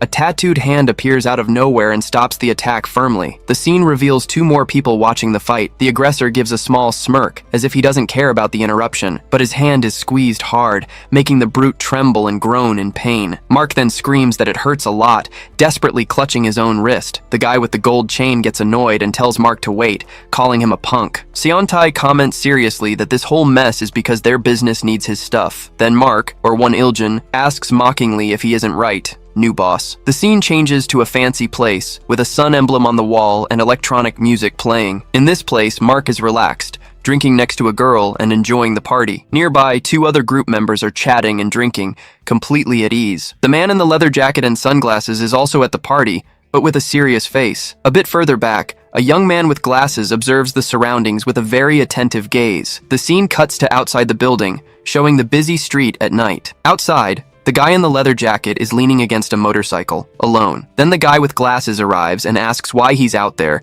and he says he just wanted some air. The guy with glasses asks about Orion, saying that since it's a steroid, it's a bit risky, right? But the other one replies that Seontae is an old friend, and he's not sure if he should let him go down the wrong path. Then the one with glasses confronts him, asking what he has to say about Ujjae. The guy in the jacket gets angry at the question, and wants to know what he's implying. Just then, the one with glasses reveals he already knows about his connection to this Ujjae person. He continues, saying that's why he can't understand his recent actions at all. The man in the leather jacket just adjusts his glasses, keeping his expression serious and cold. He starts to walk away, telling the other not to get the wrong idea about the situation. Then he stops suddenly and tells his colleague to get a grip and pull himself together. Outraged, the one in the leather jacket turns and yells, asking what he just said. The one with glasses retorts that if it weren't for Seontae Seonbai, he wouldn't be where he is today. The scene then shifts to a flashback, showing a normal street on a sunny day, and we see a younger Ujjae thanking someone with a look on his face like he's being forced to. The person he's thanking is holding a drink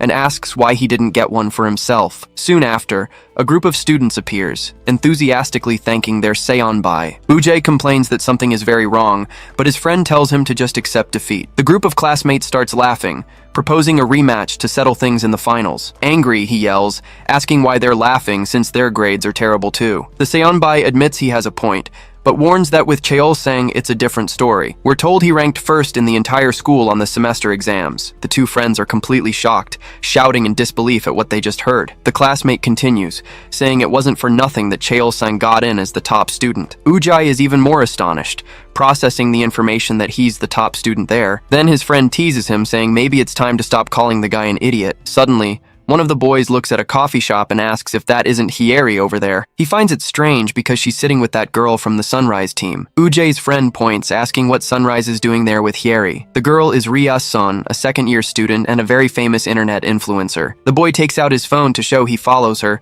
but gets yelled at to pay attention. They say she's just like the rest of Sunrise, and rumors say she has a very cruel side. With a serious expression, Ujai wonders what Hieri is doing with someone like her. At the coffee shop, Hieri says that Ji-young told her everything and that Ria needs to stop this. But Ria gives a mocking smile, calling the girl stupid and asking what she's talking about. Hieri then confronts her, reminding her that she was friends with Jun and shouldn't treat her sister this way. Ria defends herself, saying Ji-young came to her on her own and Hieri shouldn't get involved. She explains with a smile that Ji-young needed money and help studying after her sister died. Playing the victim, she wonders why the girl turned against her after being helped. Then Hieri questions what kind of help she gave, wanting to know the truth behind it. Ji-young, trembling with fear, tries to speak to her, calling her Aoni, a term of respect. But as she tries to talk about the money, Ria picks up the glass with a look of pure malice, and without a second thought, she throws the entire drink in Ji-young's face, who is left soaking wet. Ria yells at the girl, saying she's very brave for thinking she can get away with this with Hieri there. She turns to Hieri and tells her not to get cocky, because the problem is between her and Ji-young. Hieri stands up abruptly, telling Ria to be honest for once in her life. Then she accuses her of taking out all the feelings of inferiority she had for her sister on Ji-young. Hieri helps Ji-young up and announces that they are leaving right now. The two leave the place together, leaving a thoughtful and irritated Ria behind. With a smirk, she says that the one by Seontai's side now is her, not some dead girl. Then she glances over her shoulder and discreetly calls for Omakim Oppa. He appears with a camera in his hand and she asks if he managed to film the sucker. With a malicious smile on his face, the guy replies that of course he did. Omakim then looks at the photos on the camera, thinking that with this material it'll be easy to make a video. The next day at school, students whisper, wondering if the girl in the video is really the vice president. Two students look at a phone, and one of them confirms it's definitely her. A friend tries to show the video to Ujai, who's focused on his schoolwork, but the kid is super persistent, practically shoving the phone in his face so he'll watch. Ujai gives it a quick glance but keeps his unbothered expression. His classmate asks why he isn't reacting, and Ujai says he doesn't see what the big deal is. The scene changes, and Hieri walks into the classroom, holding some notebooks and looking surprised. She sees all the students staring and whispering as they look at their phones. A boy approaches her, calling her BJ Young Cherry, complimenting her hips and calling her a party girl. He tells her not to play dumb and shows her a picture of a girl dancing on his phone. The guy continues, saying with those moves, she'd blow up online in no time. Hieri gets desperate and yells that it's not her, that he's completely mistaken, but the student doesn't believe her and touches her, telling her to stop pretending, but that she's got talent. Just then, Ujai grabs the guy's collar and tells him to stop, since she already told him to. He says if she said it's not her, then there's no reason to start drama over it. Hieri's phone suddenly vibrates, and when she sees the message, she's in complete shock. Ujai notices her stunned expression and finds her reaction strange, wondering what happened. After school, he follows her through the streets, his friend questioning how long he's going to trail her. He keeps watching from a distance and sees the girl enter a sketchy-looking commercial building. His friend starts asking questions, so Ujai covers his mouth to not blow their cover. His friend takes the chance to tease him,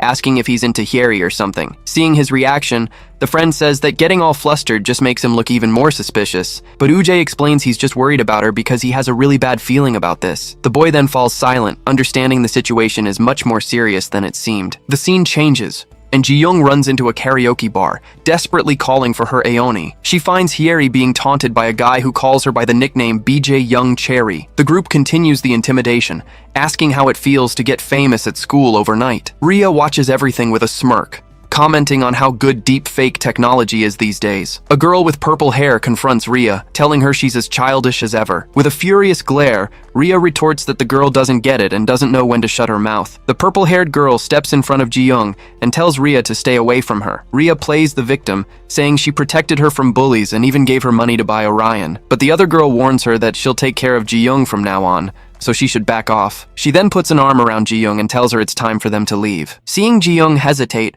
Ria threatens her, saying that without her, all her effort will go down the drain. The purple-haired girl comforts her, saying it's okay and that she'll help her from now on. With a malicious smile, Rhea pulls out her phone and warns that if they take one more step, she'll leak everything. She continues the blackmail, saying the whole school will find out BJ Rubna's secret identity, and of course, they'll also see footage of her changing before and after her streams. The purple-haired girl then raises her own phone, showing she's been recording everything. She threatens Rhea, saying if she tries anything, this recording is going straight to the police. With a defiant look, she says, sometime in juvie will do her good. Rhea becomes absolutely furious at the girl's audacity and curses her out with pure hatred. She turns and yells at her goons, ordering them to get that girl's phone now. Next, she orders them to force the two girls to their knees as they face the danger. But suddenly, the door is kicked open, and Ujay and his friend arrive on the scene. The purple-haired girl is relieved to see him, calling out Ujay's name in surprise. Rhea is enraged by the interruption and screams at her men to grab her phone now. Ujay then tells his friend Hyunjun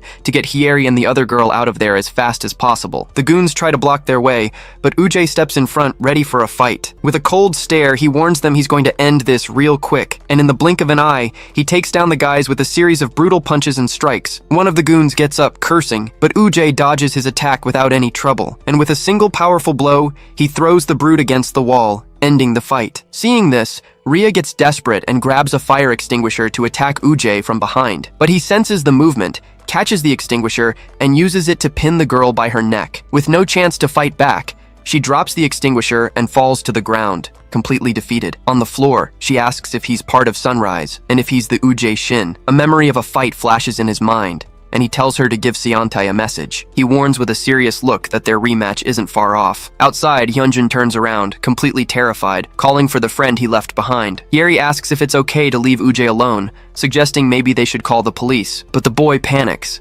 thinking calling the cops would be going way too far. He gets desperate, wondering what he should do and if the best option is to call Cheolsang. Suddenly, he looks up as if he's just seen a ghost right in front of him. The boy turns pale with fear as he recognizes the figure heading toward them. It was Byung-uk, none other than the feared and dangerous leader of the Sunrise crew. The whole group freezes in fear, unable to believe they've run into him of all people. With his heart in his throat, Hyunjin starts praying that he'll just walk right past them, and for a moment, it seems his prayers are answered as the man continues on his way. He was just about to let out a sigh of relief, thankful for escaping that mess. But out of nowhere, the man smacks him, yelling and calling Hyunjun a punk. Then Ujay shows up, asking how he was supposed to find him if he wasn't answering his texts and calls. The Sunrise leader screams in rage, not believing the guy he hates most is right there. He charges to attack, warning that it's been a while since he's given him a beating, and it's about time. The Sunrise leader throws a swift punch, but Ujay manages to dodge it at the last second. With a quick spin, he dodges, and the brute wonders where he came from. Then Ujay seizes the opportunity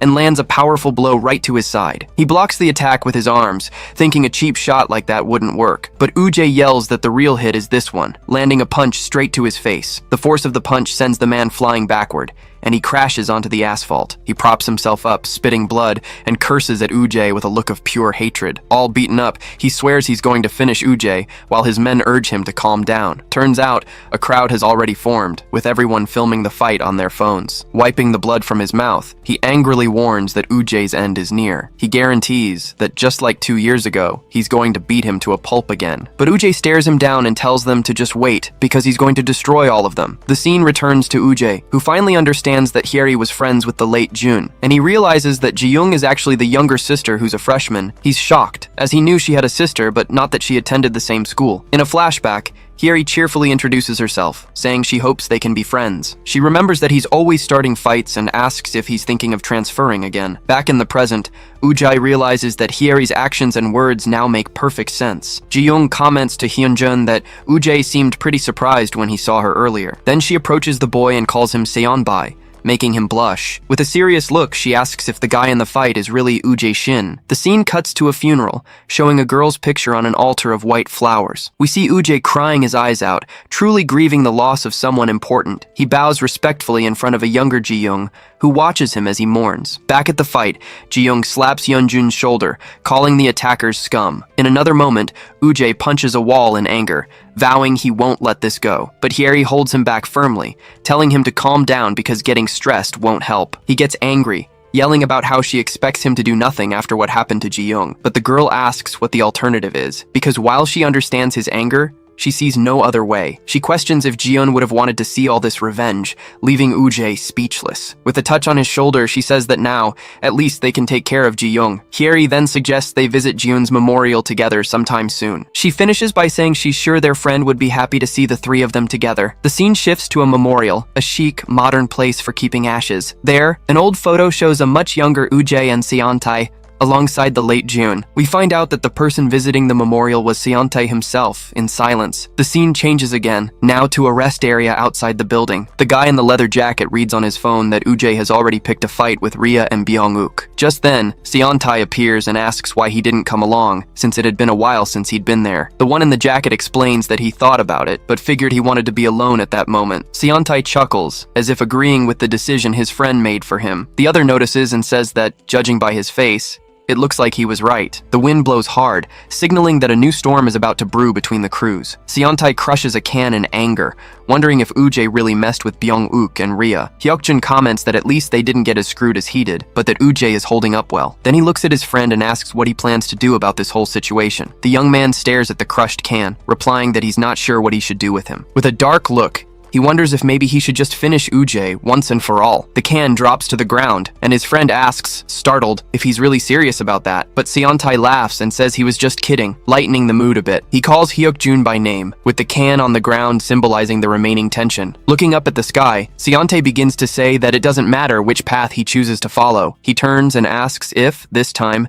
Hyukjun will truly be on his side. The scene shifts to the Sunrise headquarters, where Byung-uk screams Uje's name with pure hatred. He slams a glass on the table, shattering it and cursing his rival. All bruised, Rhea bites her finger and vows to make that bastard crawl at her feet. The scene shows the three villains gathered, plotting some plan to get revenge on Uje. At the Sunrise headquarters, one of the members sighs, adjusting his glasses while looking at a tablet. Suddenly, the elevator doors open, revealing two unexpected figures. Mark and another man enter the place, walking with an air of ownership. They throw a body on the floor and announce with a shout that the mission was a success. Mark then turns to his ally and asks why he looks so down. The man drinks an energy drink, saying if he's going to embarrass the crew, he should just keep quiet. He slams the can on the table, saying it's pathetic for their so-called leader to get beaten like that. Byung-uk, the leader of Sunrise, becomes enraged and shouts, demanding to know what he just said. But the guy scoffs, telling him not to take it out on him and to watch who he's messing with. With a threatening glare, he gets closer and asks if by any chance he's looking to die. Enraged, Byung-uk flips the table and curses him, lunging at him with total hatred. The man attacks back, asking who gave him permission to open his mouth to him. He then slams Byung-uk's head hard against a musical instrument that was nearby. Lying on the floor, the Sunrise leader can only let out a scream of pain, completely broken. To finish it off, the attacker presses him against the floor, showing his complete superiority. Byung-uk groans in pain, being crushed against the ground with no chance to react. The young man with glasses is then revealed, being called Doyun Seonbae by the attacker. He asks if they've found the guy he's looking for, the one who beat up his cousin. The man releases Byung-uk and asks if he tracked him, wanting to know who the hell he is. Doyun explains that he didn't, but he got the list of transfer students and already sent it to his phone. With a thumbs up, the guy praises Doyun, saying he's really Seontae's brain. As Byung-uk coughs, the man says he didn't see anyone suspicious on the list. He decides he'll just take them down one by one until the truth comes out. But where's his phone? The brute then realizes his phone has simply vanished from his pocket. He screams desperately at whoever took it, demanding they give his phone back now. Covered in blood, Byung-uk yells Doyun Bayek's name, telling the bastard to come back. But Mark calms him down, telling him to relax and keep his composure in front of everyone. Rhea watches everything with a hateful glare, clearly plotting some form of revenge. We're shown that Doyun thinks she's going to need a little extra help right now. Mark then offers something, saying there's nothing better for a power boost. He hands an Orion pill to Byung-uk, talking about the potential he could unlock. Inside a cafe, Hak-young's friends are already wanting to leave after 2 hours, but he, with his eyes glued to his phone, tells them to go on ahead and says he's staying longer. One of his friends refuses to go, saying a true partner doesn't abandon another. Suddenly, the same friend's jaw drops, not understanding what he's seeing outside. He yells for everyone to look, pointing at a couple walking by on the sidewalk. The scene changes to Ujjae and Rhea-sun, with her commenting that he gets along well with the freshman. She smiles and advises him to be friends with everyone, but without starting any trouble, you know? Indignant, he asks what trouble she's talking about, getting very irritated. She then threatens to tell everything she heard from June, and he immediately deflates. But then Rhea reveals that the girl always seemed very happy when she talked about him. Ujjae becomes thoughtful, and she asks them to get along, even for their friend's sake. He then gives a small smile, understanding that she wants him to make up with Ji-young. At that moment, he starts talking about some friends, but Rhea suddenly claps her hands. He jumps in shock and yells at her, asking why she scared him. She panics, remembering she had a meeting set up with Hak-young. Ujjae gets annoyed, referring to Hak-young as the stone-faced guy he needs to defeat. With a determined look, he thinks that he'll have to settle the score with the guy soon. He sees Hak-young as the final obstacle before he can finally face Seontae. The scene cuts to someone leaving their house, saying goodbye and rushing off. Later, a girl walks with her brother and asks why he's in such a bad mood. She then asks if something happened with Hyeri Chai. The boy doesn't answer, just keeps walking silently down the street. But suddenly he stops and asks, startled, how she knows the girl's name. In a flashback, it's revealed that Ujjae saw the scene her brother caused at school.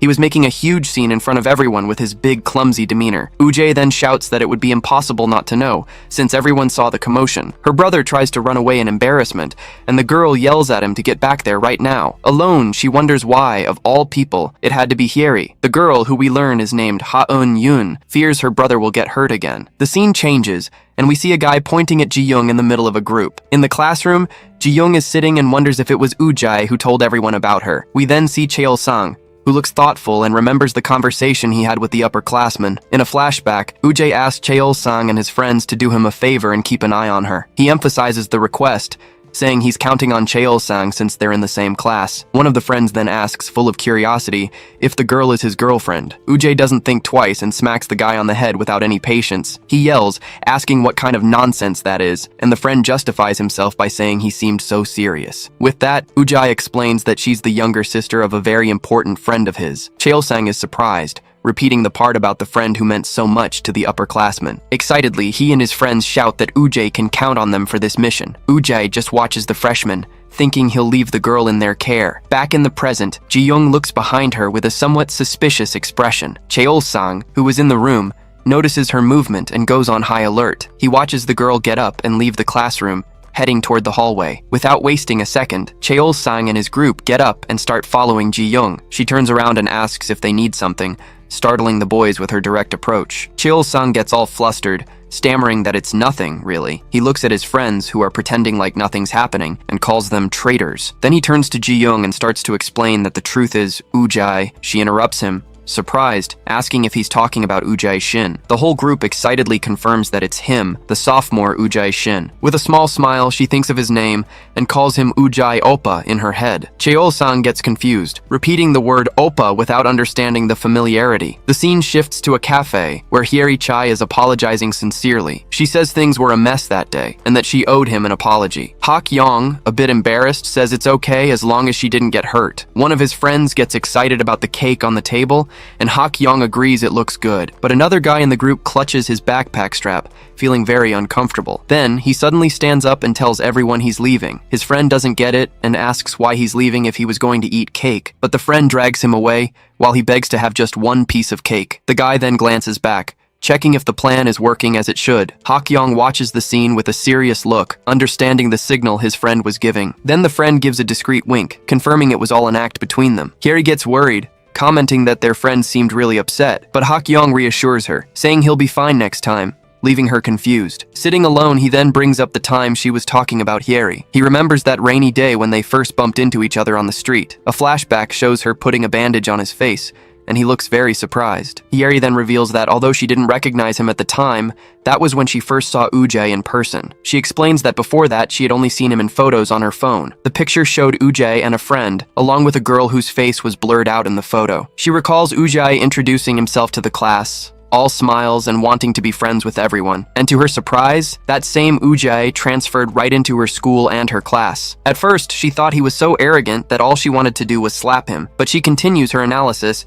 thinking about another side of Ujjae's personality. She remembers that, as June said, he also has a very reliable side. In the end, she thinks he's a good guy despite his attitude. Hak-young gets a little tense with the conversation and asks if she likes Ujjae. She panics and denies it immediately, saying she's not into arrogant guys. Besides, she says, a real man has to be strong and muscular like him. But then she realizes what she said and gets all embarrassed by her slip-up. Hak-young just stands there, processing the compliment about his impressive physique. To hide his nervousness, he chugs his drink in one go, leaving her speechless. She then changes the subject, saying Uje will be a great help to Ji-young. At this, Hak-young asks if Ji-young is really her friend's younger sister. The scene cuts to another place where someone is yelling for a guy named Shokman to stop making things up, but the guy replies that it's not a lie, and Ji-young bursts out laughing at the joke. We see that she's having a genuinely good time, with a sincere smile on her face. Nearby, a girl calls out to someone named Ji-won and points towards Ji-young and the others. He looks on with a malicious expression, wondering if that's the girl Rhea told him to bring to her. One of the guys from the group points out that Ji-young's getting up to leave. Seeing this,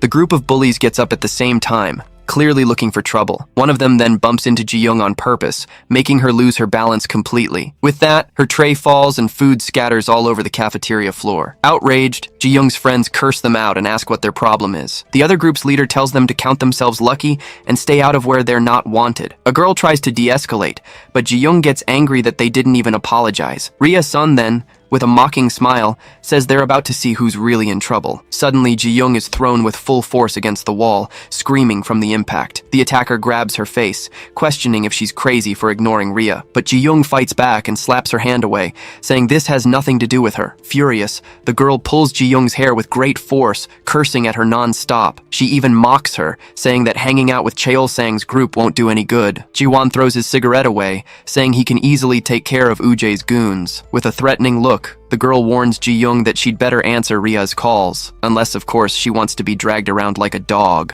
Tired of the nonsense, Ji-young shoves the girl and yells at her to leave her alone. The attacker gets furious at her reaction and says Ji-young is asking for a serious beating. With a cynical smirk, she asks if Ji-young has any shame at all. She taunts her, questioning why she hangs out with Cheol-sang, who holds her back from being the best. But Ji-young replies that she would never understand, since her grades are complete trash. The girl scoffs, saying she'd rather die than let go of her pride, and threatens to spill a secret. Before she can reveal anything, Ji-young lands a sharp slap right across the girl's face. Consumed by rage, the bully lunges at Ji-young, ready to retaliate with everything she's got. But out of nowhere, Ji-won appears and lands a powerful blow right in the middle of her face. The scene cuts back to the cafe, with Hyeri surprised to learn that Hak-young's sister goes to her school. She then asks what his sister is like, and Hak-young gets all flustered by the question. He describes her as a tough and very intimidating troublemaker, leaving Hyeri shocked. Curious, she asks for the name of Hak-young's younger sister. Back at the fight, Ji-won threatens Ji-young, and the girl says she's screwed now. Ji-won's group surrounds the girl, asking if she thinks she can just walk away, but she, whose name is Ha-yoon-yun, tells them to pay for the burger they knocked over. The scene changes, and a boy shows off a blue pill saying it's for super focus. His friend is skeptical, and he explains that a guy paid him with it instead of cash. He continues, saying that even athletes use it because it's stronger than a lot of steroids. The other guy is doubtful, but he insists that the stuff is already worth a fortune on the forums. Back at the cafeteria, Cheol-sung wonders why Ji-young is taking so long. He then notices the commotion outside and immediately goes on high alert. Without a second thought, he gets up and runs towards the back exit. Arriving there, he looks around, trying to figure out where his friend went. A slamming door catches his attention, along with a scream of frustration. He kicks the door open, yelling Ji-young's name, already expecting the worst. But what he finds inside leaves him completely speechless, you know? Ha-eun-yun is standing there with the entire group of bullies lying defeated on the ground. She then turns to him and, with an unfriendly expression, asks if he's one of them. Cheol-sang panics, waving his hands to deny he has anything to do with them. But then he hears a sound and realizes Ji-young is on the ground nearby. Desperate, he runs to her and asks if she's okay after the fight. He helps her up but notices she's clutching a small pink packet tightly. From inside the packet, he sees her taking out a very suspicious blue pill, you know? He immediately remembers that stuff is bad for her and that she shouldn't take it under any circumstances. Angrily, he slaps her hand and asks if she knows how dangerous that thing is. Just then, Cheol-sang's friends come running, shouting his name in the middle of the alley. He tries to help Ji-young, but she shoves him away and yells for everyone to leave her alone. The girl then breaks down in tears, unable to handle the pressure anymore. Cheol-sang just stands there, looking at her with a very serious and worried expression. The scene changes, and Hak-young tells his sister not to take what he said about the girl seriously. Elsewhere, Hyeri reveals that Uje was one of Jun's closest friends. She continues, saying she's worried because he's seeking revenge for what happened to his friend. A flashback then shows us that Ujjae was the leader of a group, but got kicked out. Hak-yong thinks that Ujjae's appearance at the school is no mere coincidence. He just hopes that Ujjae can finally live a normal life, away from fights. He then realizes that Hyeri has no idea Ujjae has gotten into trouble. He then gets an idea. Without a reason for revenge, Ujjae will calm down. With that, he decides he will destroy the Sunrise group as soon as he becomes the leader. The scene changes, with him dropping Hyeri off at the bus stop and handing her something. He smiles and tells her to take her time, knowing she must be busy. Hyeri thanks him, commenting that Hak-yong is a very thoughtful guy. All embarrassed, he almost confesses, saying it's because he cares about her, but he plays it cool and says it's nothing, awkwardly saying goodbye. She then gets on the bus and waves as he watches her leave. The bus departs, leaving Hak-yong alone and thoughtful at the bus stop. He then pulls out his phone, looking like he's about to handle something important. The scene cuts to his friends, with one revealing he just wanted to give the couple some space. The other gets mad, but he retorts that his friend didn't want to leave without eating the cake. At the LAN house, Hak-yong's friend's phone buzzes with the call he'd been waiting for. He answers and immediately starts teasing, asking if Hak-yong enjoyed his date with Hyeri. But Hak-yong cuts him off and says he needs to face Ujjae very soon. He then explains that he's finally found a real reason to become the Myeongwang. With that, he asks his friend to set the stage for the upcoming fight. Hak-yong says he trusts him to handle everything without turning the fight into a circus. His friend gives a little smile, confirming he got the message and will organize everything. The scene then shifts to a dark alley, at the location where the meeting was arranged. Hak-yong's friend arrives and sees that the guys he called are all gathered. He then greets the group, introducing himself to the Myeongwang administrators. We then see the group that introduces themselves as the administrators of Battlezone Myeongwang. Hak-yong's friend takes a look around and comments that he sees a very familiar face. Hyunjin, Ujjae's friend, looks awkward and gives a little wave, not quite sure what to do. One of the guys from the group points at him, seeming to finally remember where he knows him from. He then remembers that Hyunjin is the guy who was with the top dog from Cheonggu High. With introductions out of the way, Hak-yong's friend explains that he wants to set up a fight between the two. He turns to the admins and asks what they think of the whole idea, you know? Hyunjin looks thoughtful, analyzing the proposal he just received. He says he needs to check with Ujjae, but he finds it hard to believe he'd turn down the fight he wants so badly. Hak-yong's friend extends his hand,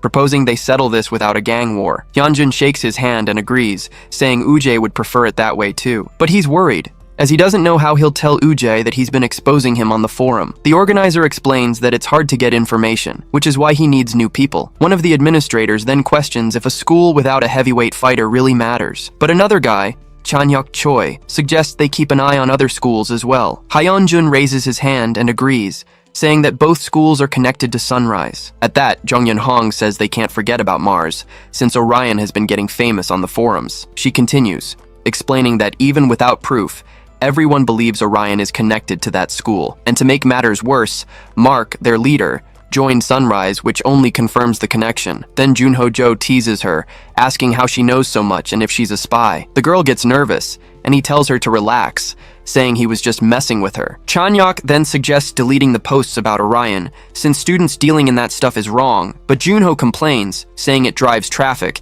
and calls the other guy's school stuck up. Chanyeok gets pissed, and Junho lunges at him, yelling at the insult. Hak-yong's friend breaks up the fight, asking them to calm down since it's their first meeting. He says he's considering filtering illegal posts, even though the ad money is good. He reminds them that the forum was created out of respect for the Myeongwangs, and to give people a voice. So he questions if their role as administrators is really to censor things. He asks if they should really be deleting posts from verified students, since they're all students themselves. After all, they only became admins by sheer luck, not because they earned it. But the organizer counters, saying the problem is that people are getting hurt because of this. Another admin agrees, saying someone always gets messed up because of the forum. Jonghyun then points out that, on the other hand, there are also people who take advantage of the situation. At this, Hyunjin says that the Sunrise Group, for example, is one of those who benefit the most. The scene then changes to the next morning at Myeongwang High, as the day begins. Hyunjin arrives at the classroom and immediately looks for Ujjae, opening the door carefully. He sees his friend's backpack at his desk and wonders if he's already at school. He then asks a classmate,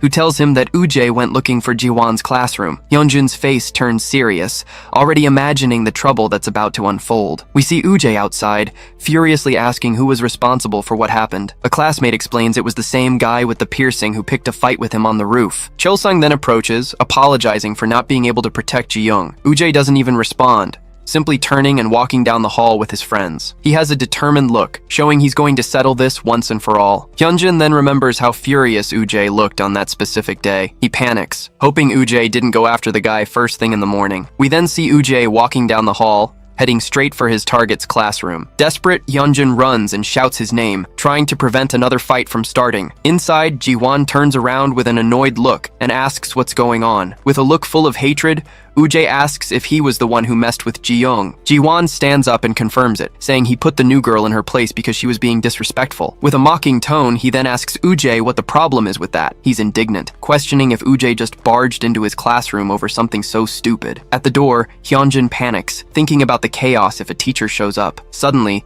Chaeil-sang comes running, and Hyunjin is startled, not understanding why. Chaeil-sang doesn't hesitate and yells for Ujae to get out of his way right now. Ji-won just stands there, completely confused by what's happening in front of him. Without giving him a chance, Chaeil-sang lands a powerful blow right in Ji-won's face. The scene then cuts to a rooftop where the sound of metal echoes through the place. We see Byung-uk, the leader of Sunrise, cursing those bastards with pure hatred. Ji-won asks about the girl, and a henchman reports that the freshmen are already bringing her. With that, Byung-uk takes a small packet of Orion pills out of his pocket. He then pours several of them into his palm, ready to distribute them to his group. He extends his hand to Ji-won and tells each of them to take a pill. The shadows show the guys taking the pills, getting ready for what's coming. With a furious look, Byung-uk says that this time things will be very different. He shouts that now they will finally take control of Myeongwanghai for good. But then Hyunjin and his friend show up, looking at the armed group with confusion. He stops one of the guys and asks mockingly if they're going to war. Hyunjin gets annoyed and yells that the guy has no respect for his senior. Suddenly,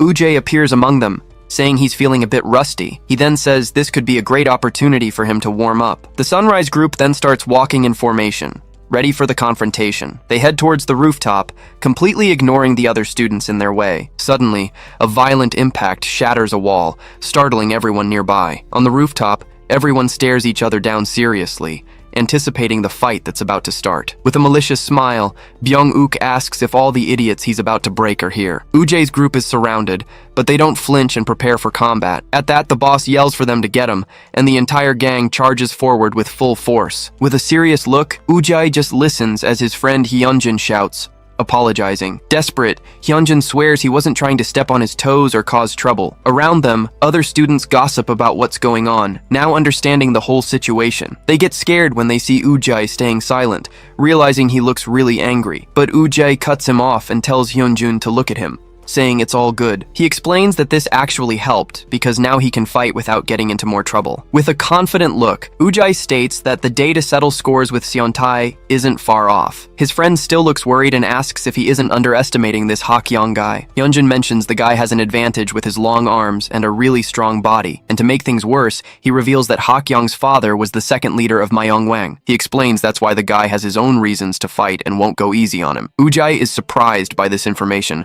wanting to know his opponent's personal reason. The scene shifts to night, and Ujae seems to finally understand the story behind his rival. Hyunjin continues, saying that Ujae only cares about taking down the Sunrise team and the current Myeongwang, but he warns that Sunrise will interfere, and they aren't strong enough to handle it. The girl with glasses, Jung Yun-hong, thinks about a strategy, saying she gets frustrated with Uji. She says she's considered teaming up with another school, but knows he would never accept it. At that, Chan-hyuk Choi wonders if an alliance between them would even be possible, thinking it's unlikely. But then he realizes that what he said sounds a bit offensive to the guy's friend. Hyunjin is completely confused, asking why he thought that was an insult. Chan-hyuk then explains that he's already thinking about what will happen after Ujae wins. Ujae's friend panics, trying to justify himself and saying he got it all wrong, but Chan-hyuk pats him on the back and says he's just kidding, telling them to chill out. Changing the subject, Hyunjin asks why Hakyong suddenly decided to go after the title. Chan-hyuk explains that, actually, Hakyong never liked to fight and always kept to himself. So Hyunjin asks what changed,